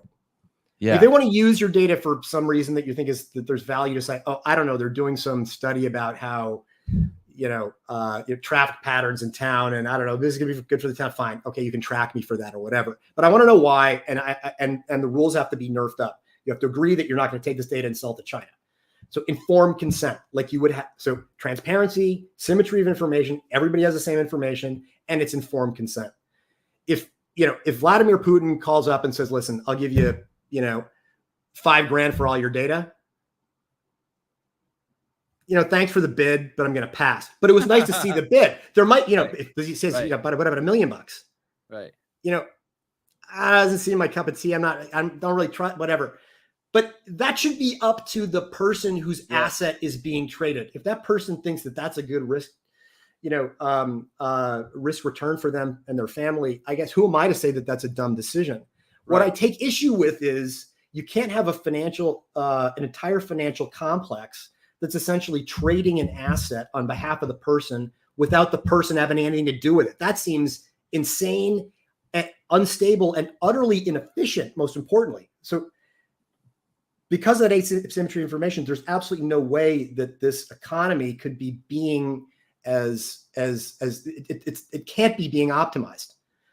It can't be. If everybody has the same information and there's lots of transparency, there's lots of belly aching by incumbent players, but eventually the market grows, it gets bigger, there's more transactions, and things grow. We've seen this over and over again throughout history in the financial system. 30 years ago when I started trading bonds, you could buy a bond from one customer and sell it to another customer, and nobody knew what the price difference was. None of it was listed. It was a secret, basically. And then, in the mid 90s, the FINRA and the regulators basically said, guys, this is crazy. Like, the fixed income market's bigger than the stock market, and you guys don't report trades. There's no tape. There's no transparency. You got to have that. And of course, big Wall Street firms and big accounts were kind of like, no. This is kind of an insider game. We got it ourselves. Banks didn't want people to know how much they were making, trading, crossing securities, how much money they're making off customers. So everybody pushed back on it. What happened? Well, Trace came. There was this reform. Now trades are posted instantaneously. Where every asset trades, what the price of it is. There's real visibility into what's going on in the marketplace. And what's happened? The market has absolutely expanded. Liquidity has been provided way beyond where it was before. Lots of new players have come in. Capital has gotten less expensive for companies that couldn't access it before that. So it's a much bigger, much more stable. There's hope. So there's hope in this field too. So if I'm hearing you right, you're saying the parallel would be, hey, we can do this. We can get access to the people who are collecting our data. We should be able to see every time they touch us, every time they see us, and we should be able to be a participant in this. And it's a win-win for everyone. It would actually expand it. Yeah. That's exactly right, and that's coming. And frankly, it's really a good thing for people because most people still don't really know what's going on, and that's going to change. I'm telling you, it's going to change soon because like I pay attention to this stuff. The kinds of cyber attacks that have been happening have only been getting worse. These numbers have only been going up, and they've been getting uglier. And there's a lot of state-sponsored activity, and there is harm to real people that's going on. So, I would keep a very close eye on these, these incidents that are in public infrastructure. You had cyber threat where I think it's the same guys who hacked and shut down Colonial Pipeline, a national champion pipeline, hacked, had to take it offline. Those were the Russians. Doing the same thing with these other municipal water service in Texas this week was another one. It's happening more. And these same guys are going after infrastructure that's a little more personal when you think about hospitals and you think about healthcare providers.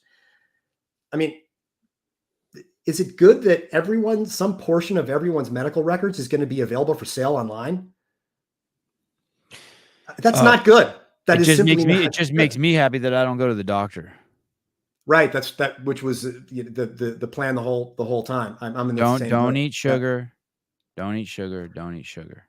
Don't eat sugar and and that will lead to you being able to protect your data. And make sure that you go to CrossFit with mom at least 3 times a week. You will live to be 110. Thank you. Dang. Tom, how long does it take before all of these, it says removing. So as I look at my interface here, what is they've sent let me just pull this up.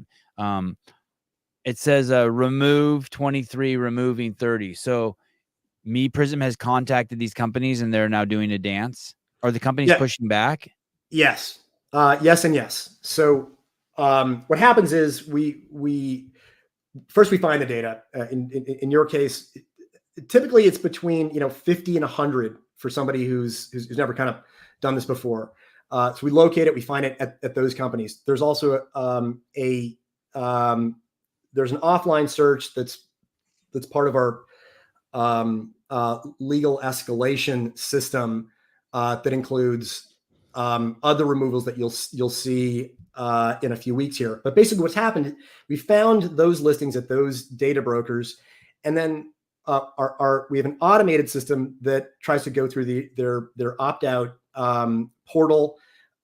If that gets frustrated, which oftentimes it does, then there's a whole host of legal escalations that go on.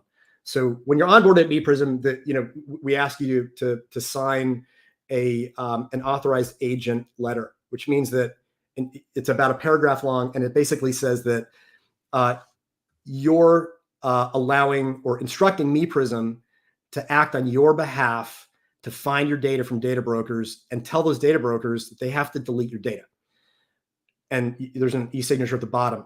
We have that because some data brokers will say, well, wait a second, you know what? I know Sevan said you want the data removed, but you know what? He's got to call us. That's, of course, intentional because there's so many of these companies. If they were to be able to get away with something like that, you couldn't get all your data removed.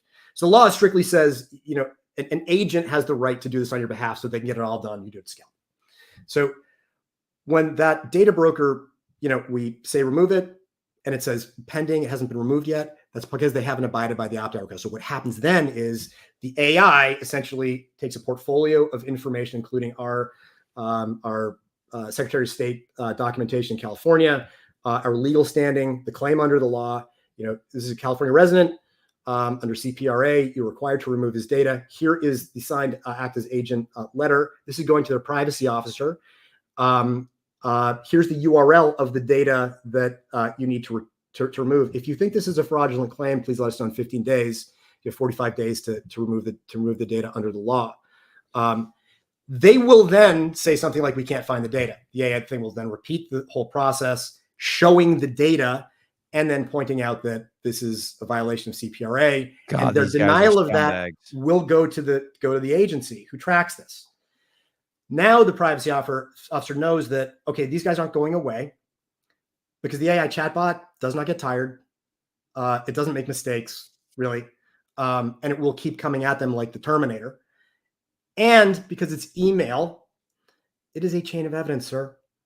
Oh. So their privacy officer, who's required to have their email address publicly available under the law, has to receive the email, has been Have you had notified to with sue all any of of this these paperwork. companies? Have you had No, to we sue have any of not. these? Have you had to, but have you had to threaten to sue them? No.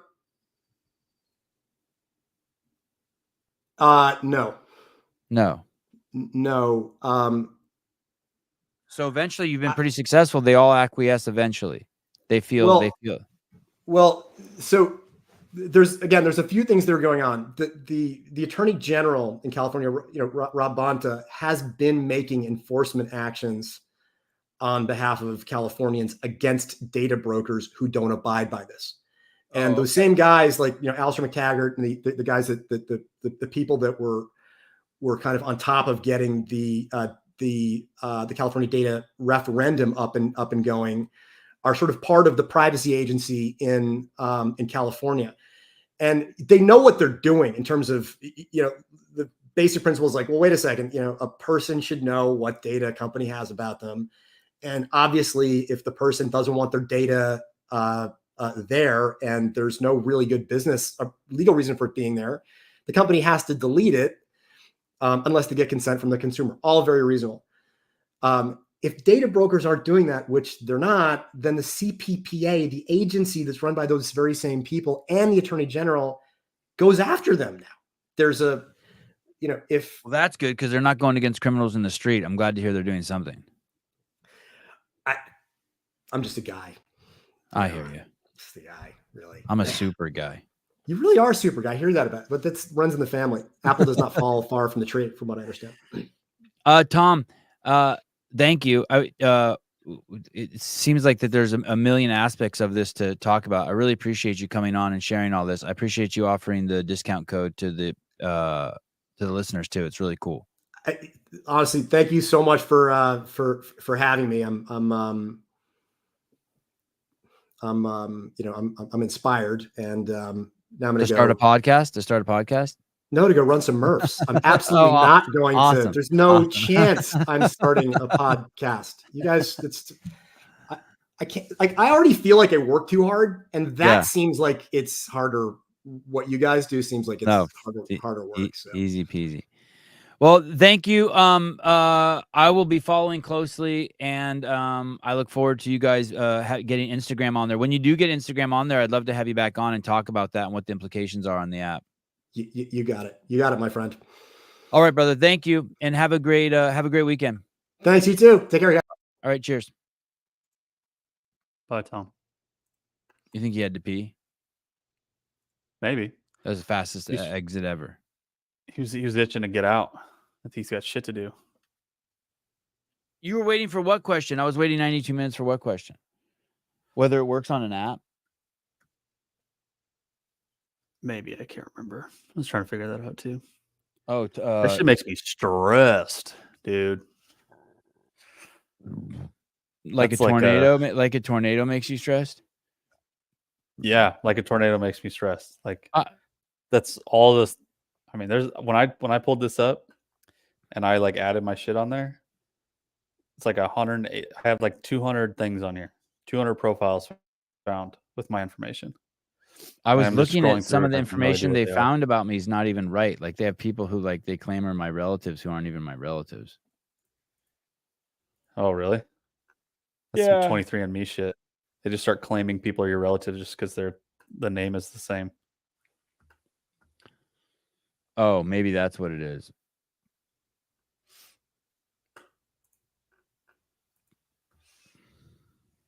Yeah, I can't.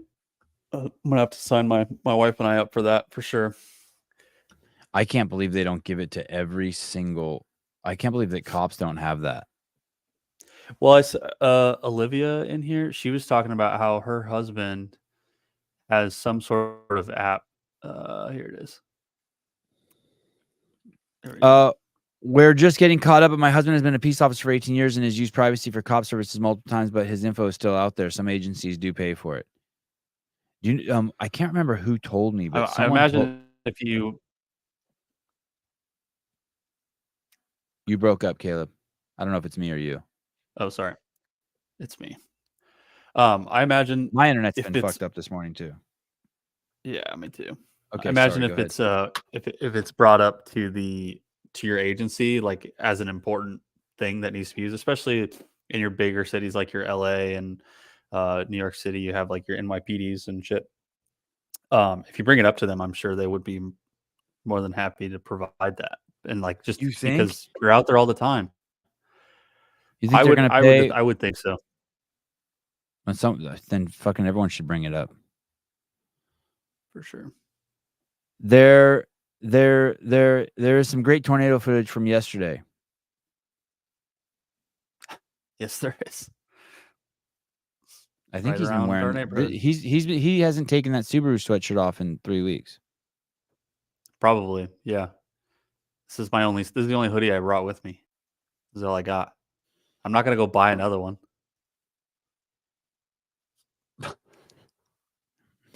Hey, so when you show up there, they don't give you like a grab. It's not like showing up to the CrossFit Games as an athlete. They don't give you a grab bag like a Air Force sweatshirt and a pair of no.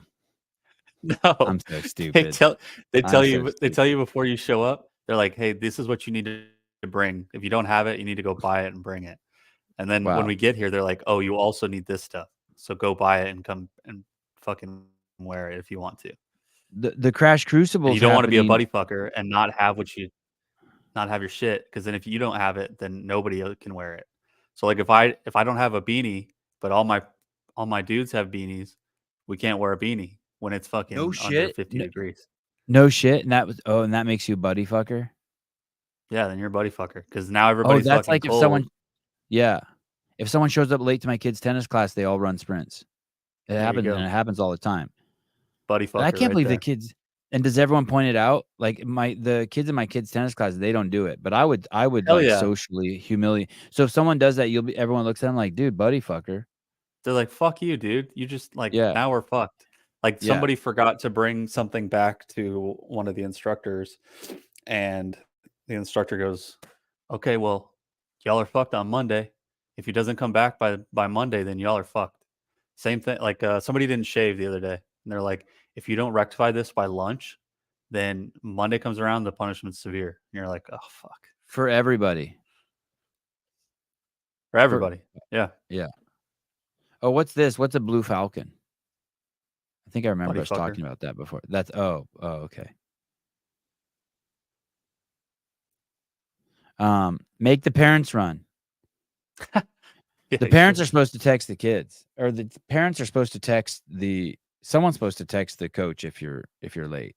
My kids are so worried about being the buddy fucker that even if like we're like in the parking lot 10 minutes, we're never late. But even when we're there and we have 10 minutes till class starts, they'll be like, "Can you text him? Can you text him?" I'm like, "No." The instructor told me this the other day. He knows. I said to my wife, I'm like, "Do you always text the instructor before, when you're driving there?" She goes, "Yeah, the kids want me to do it." And the instructor always knows who's bringing my kids because my wife will always text, "We might be late." Because she feels the pressure from the kids. I always tell the kids, "Oh shit, we're going to be late." Or I'll even move the clock ahead in the car so that they're freaking out thinking we're late when we're not. Oh, jeez. That's fucked up, right? Psychological games, man. That's funny. Yes. So yesterday's show went good. Hell yeah. The reviews are in. I cannot believe next Saturday. This yesterday's show took like 30 minutes before Brandon Smith like kind of stepped up, grew a set of balls and stepped up and went against in the Kill Taylor episode. And on Saturday, I wonder how long it's going to take. Like I basically want the show to start, right? So as soon as we come on, it's like, "Hey," and then we go within like 2 minutes, like Taylor's working out. Right. And I don't think it's going to take 30 minutes next week. I think people are going to be like, "Fuck it, I'm doing it." I think so too. I think people you just get what's going to happen. Most of the time, you can't even hear what we're commentating anyway. So if you're scared of what people are going to say about you, like you probably won't be able to hear it for the entire time you're working out. You should be scared, but it's also you shouldn't be. It's funny. Everyone loves you. Right. We're No just one actually, talking no shit, one's man. actually, no one's actually thinks less of you. Everyone wishes kind of they would do it. Someone wrote, when are the new shirts shipping? I don't fucking know. Have the new CEO I think shirts shipped out yet? I think if they weren't put in before this weekend, it'll be when Travis gets back. I think he posted something about being at Crash, and so shipments are going to be delayed until he gets back from Crash Crescendo. Or Crucible. Oh, he's there. He's there. Yep, he's got a whole spot set up at Crash right now. So Matuthian put up the $500 last week. So we have that 500. I forgot to ask. I should have asked Dale before I spent his money. And then the Doc Spartan crew put up the first 500, and then he doesn't know that. No one tell him. And then so no one won that, so that's in the bank. And then this week, Vindicate's putting up at $500. So the prize money, if you can beat Taylor this week's $1,000. And No here's shit. and here's the thing, guys. You have to realize that just because you can beat him, the chances of you getting picked are slim to none as this thing fucking gets crazier and crazier. Because the text messages are going to come in, and I have a phone, not this phone, but I got another phone over here, and I'm just going to click the text message and send someone a link. I don't know who any of the names are. Oh, what is this? Hi, Sevon. This is Amanda Smith, the winner of the Born Primitive card from Taylor Self versus the World. Oh, I don't check text messages on this. What do you want? What should I write back to her? What do you want? My Born Primitive gift card. I can't take Amanda. If you're listening, you gotta like DM Caleb or Souza or me or something or the Sevon podcast. I can't do business on this phone. Oh, I wonder if maybe she DM'd the Sevon podcast. And I just How do I submit my score for Beat Taylor? Shut the fuck don't. up. I mean, mean, fucking do it live, ding dong. Yeah, it's just crazy the shit that's coming. Anyway, the way it works is I just randomly will pick them. So there may be if it's going to be tough to get in and get the money, but the good news is it's just going to keep piling up. But last week was probably easy money for, if you thought you could beat them. Look at this, my picture's on a shirt. This is crazy. I can't believe he actually makes those. That's a fucking cult shirt. The color's great. I wear it all the time. It's probably weird that I wear a shirt with my picture on it.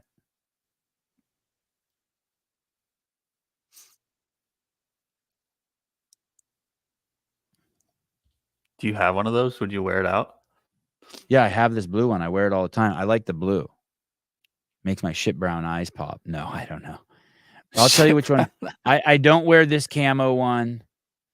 I wear this one a lot. This one's a little snug on me, so I have to be even though it's a large, the American flag one's my favorite, but I wear it the least because it's a little snug. I wear the visor every day. I drink out of the cup every day. I wear the hat. I'm probably leaving hat season.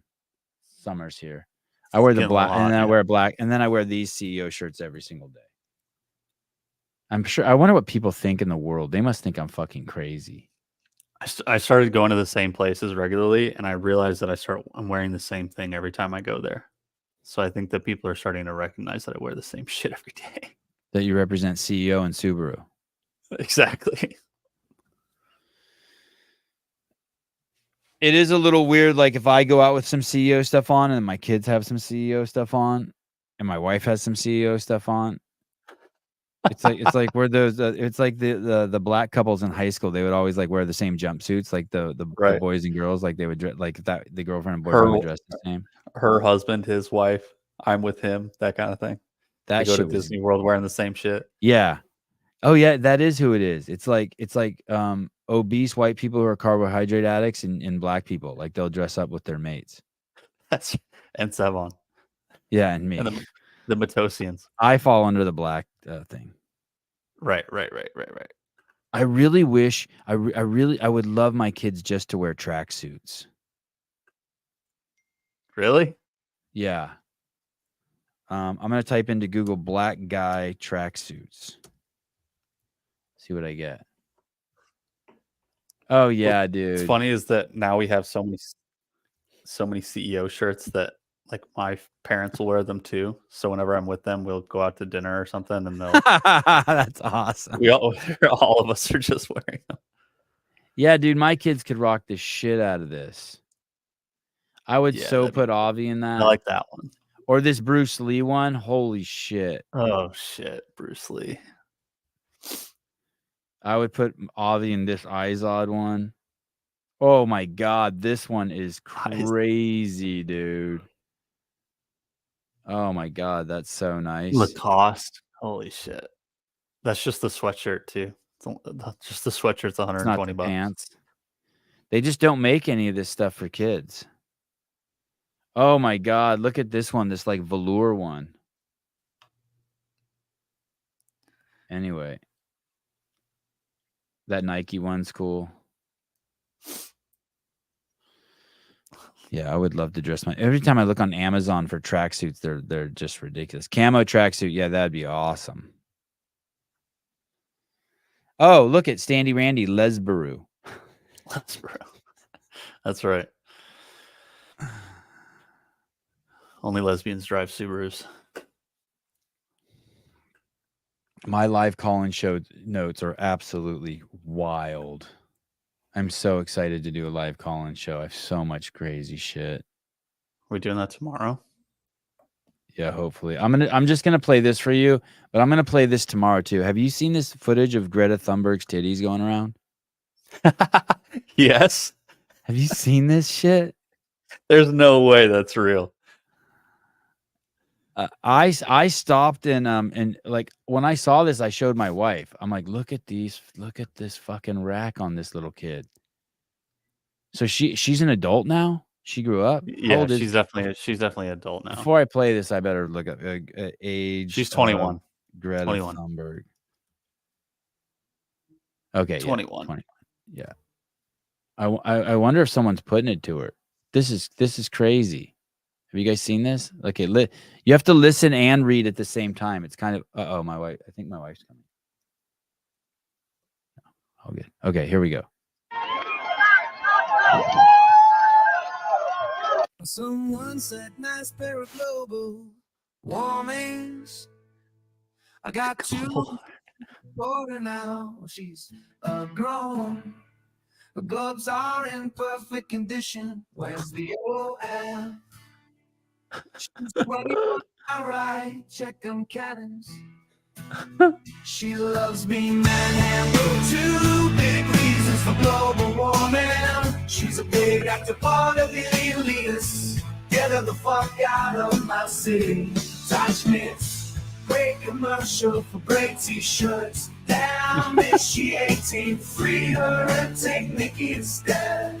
Or she throwing vegan grenades at everyone.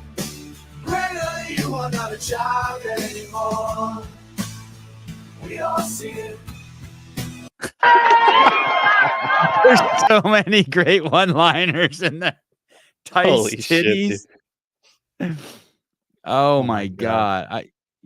I'll play this again tomorrow. I could listen to this all day. Tice titties. Tice nitties. Cannons. Oh my god. So I'm not look, even- 4 gauge. Isn't she retarded? Like Asperger's syndrome? Jeez, man. I think she is. I think she got She has to, right? I mean, she's like whatever Hiller got. Or Asperger's Andrew for sure. got. Yeah, she has that. Did I need to find this audio? Oh, maybe here. Have you seen this? Oh no, it's not that. Fuck. There's this guy. Fuck it. I'm just gonna share that. Oh god, it's so much good stuff. Do we really have a live call-in show tomorrow? Tomorrow's show is gonna be nuts. There's so many funny things out there right now. Oh yeah, okay. 7 a.m. tomorrow. So- Fuck it. Hey. Oh, sorry, Andrew. I didn't know you were listening. I was joking. You're fine. You're all good. You get. Hey, but you know what, Andrew? Oh, fuck you, David. The thing is you could tell how you know Andrew doesn't really have autism is because when he got like all fucking twisted up around the judging and Bill Leahy thing. And that wasn't like, You got emotional about it? yeah, that wasn't ego. That was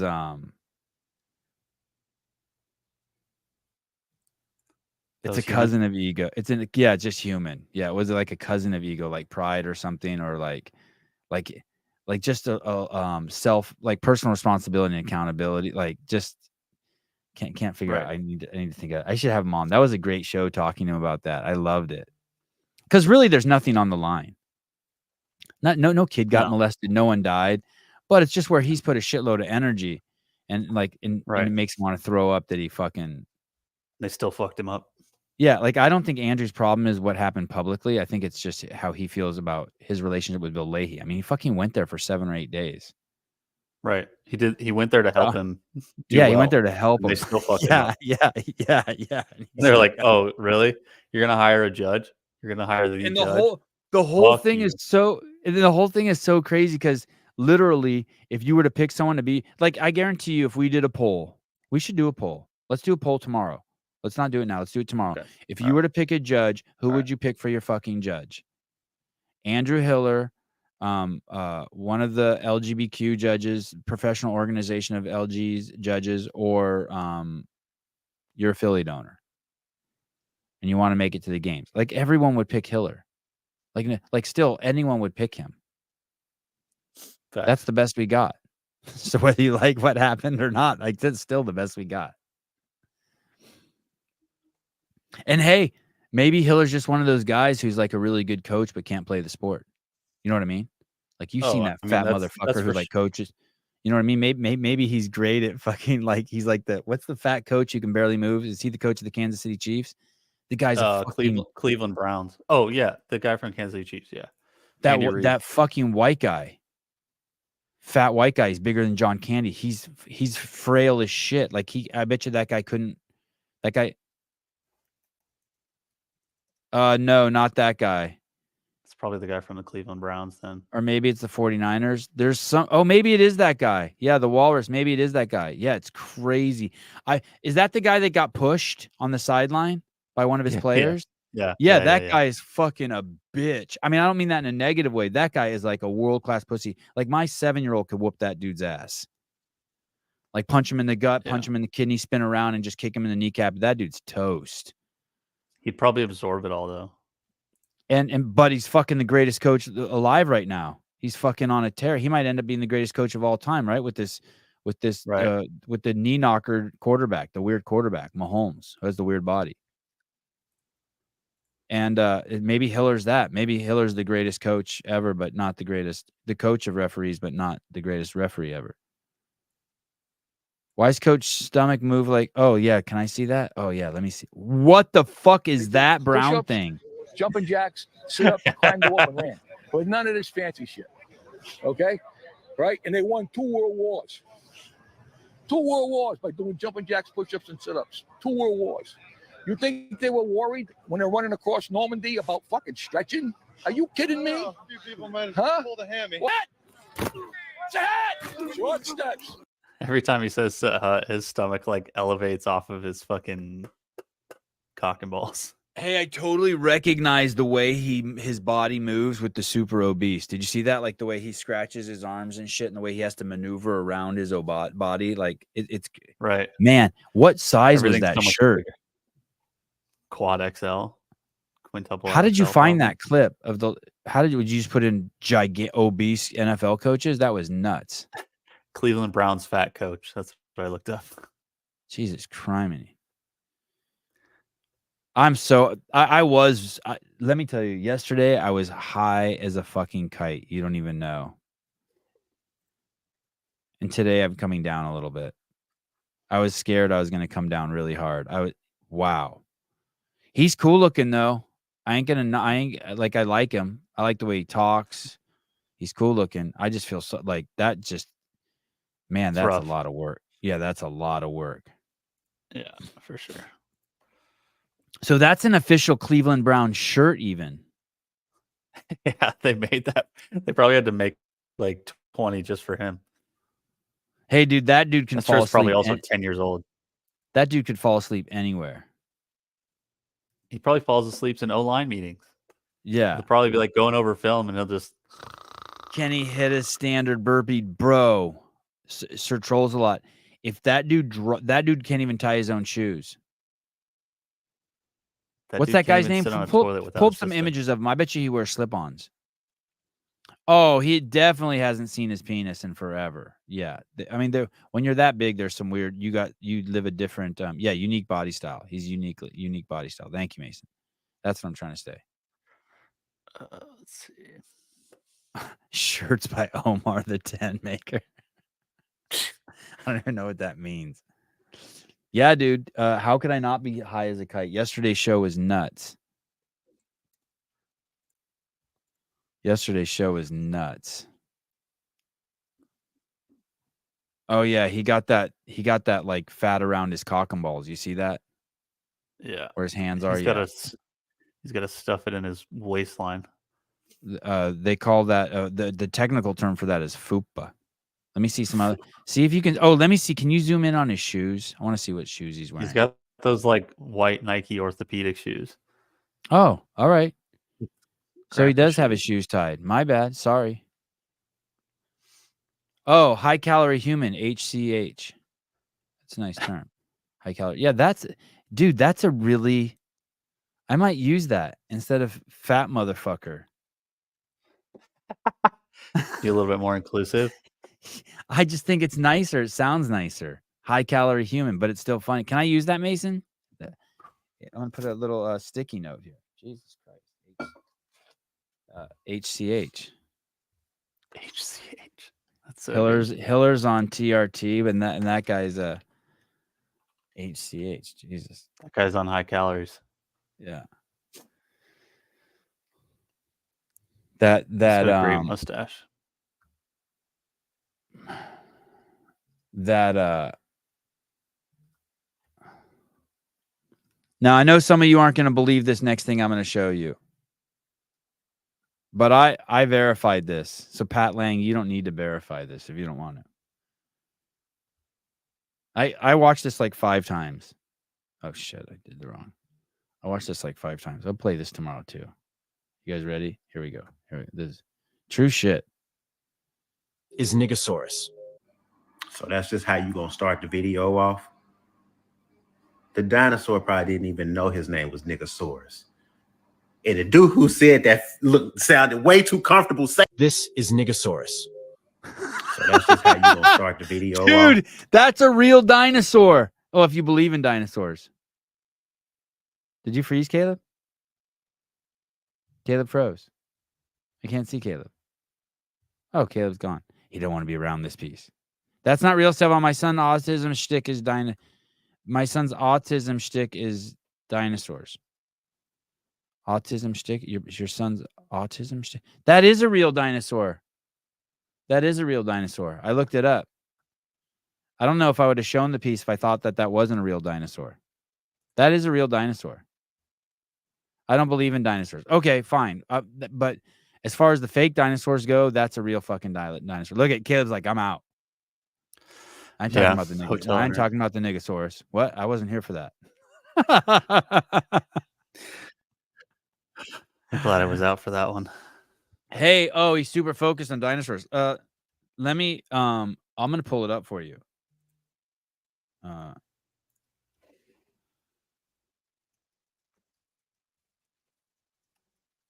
Yeah, it's real. So CNN.com.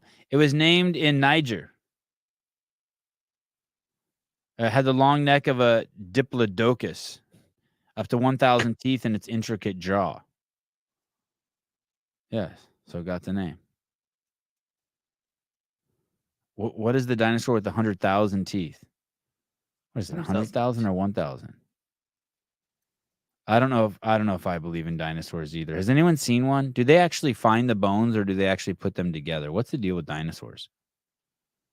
I think they find the bones together and then they just pull them all out and piece them together. Have they ever found like a full have they ever found like is there anyway, I'm not going down this fucking I don't know what to believe anymore. I had some friends over the other day and we watched a video on the moon landing. Oh, really? Like it was bad? Like it didn't happen, or It was what? a guy on Rogan saying it didn't happen, but it's like half the shit he's saying that's proof that like it didn't happen. I don't even understand what he's saying. The G-force of the velocity of the blah blah blah. You would need twice as much fuel. I'm like, listen, motherfucker, I don't even like. I have to assume that I understand G-force and velocity and gravitational pull, and I have to believe you and how much fuel was in the rocket. And like, no, I can't. How about just show me like.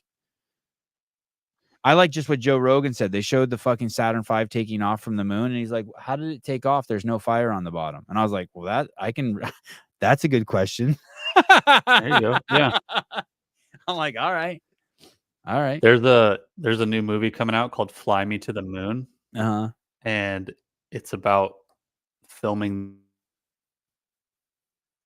Actually, Oh, that was gonna be good. Whatever Caleb was gonna say. It's about what filming what. How they made up. It's about what? It's about filming what? Say it. I want to hear that. I can't see you moving, but I want to hear what you were saying. What's the movie called? Fly Me to the Moon. Caleb, you're back. I see you, Caleb. Oh, look, he's getting pissed. He can't see us, I don't think. Fly me to the moon. Like Caleb's hear like, me? yeah, I hear you. Damn. I hear you. Oh, that's his Frank Sinatra movie. Fly Me to the Moon. Look, he got the Death Stroke. Fly Me to the Moon trailer. Okay, I have to go. You know what I'm doing right now, you guys? You won't even fucking believe what I'm about to do. I'm doing something that's so... What is the story of Fly Me to the Moon? The film tells the story of marketing genius Kelly as her career collides with... I've been given difficult...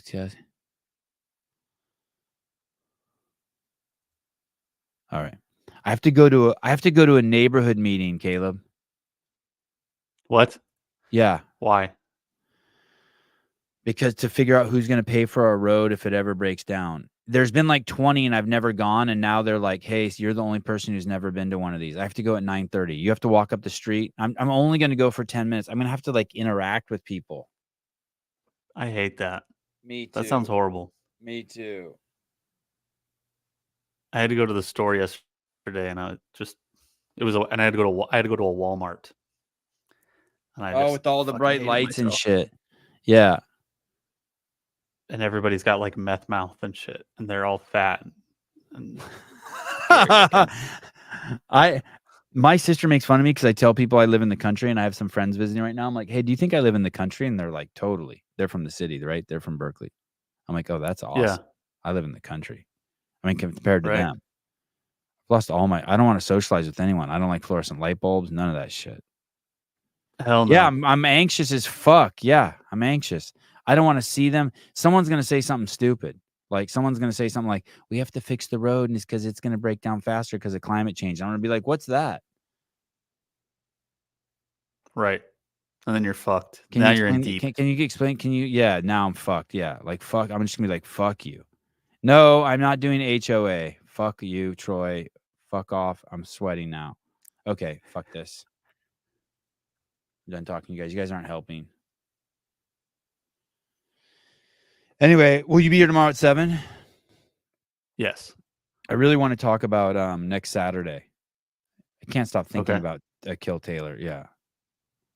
Yeah, that's exciting. Oh, Janelle, you live in Alaska? I always forget that. She's got to be one of the coolest people in the chat. Yeah. I agree.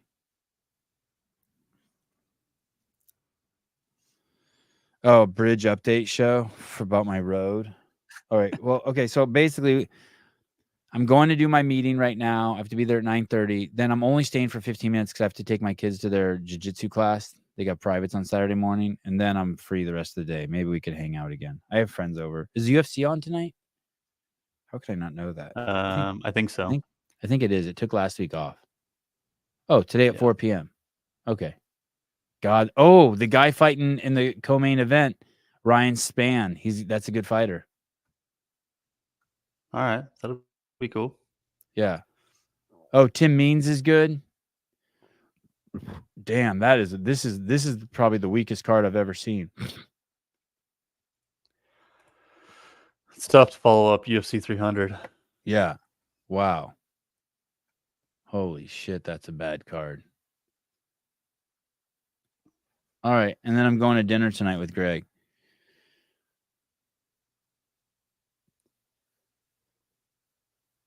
All right. Maybe I'll take a picture of that. Hopefully, I'm going to see if I can get Dave to go. That'd be sweet. Are you saving your unhinged? I don't have unhinged rants, Sharon, which rhymes with Karen. Wear your MAGA hat. That would be amazing, dude.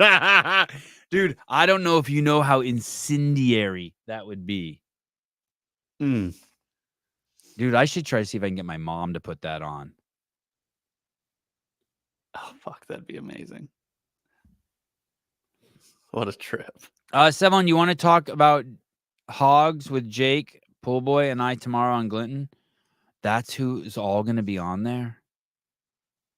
Wow.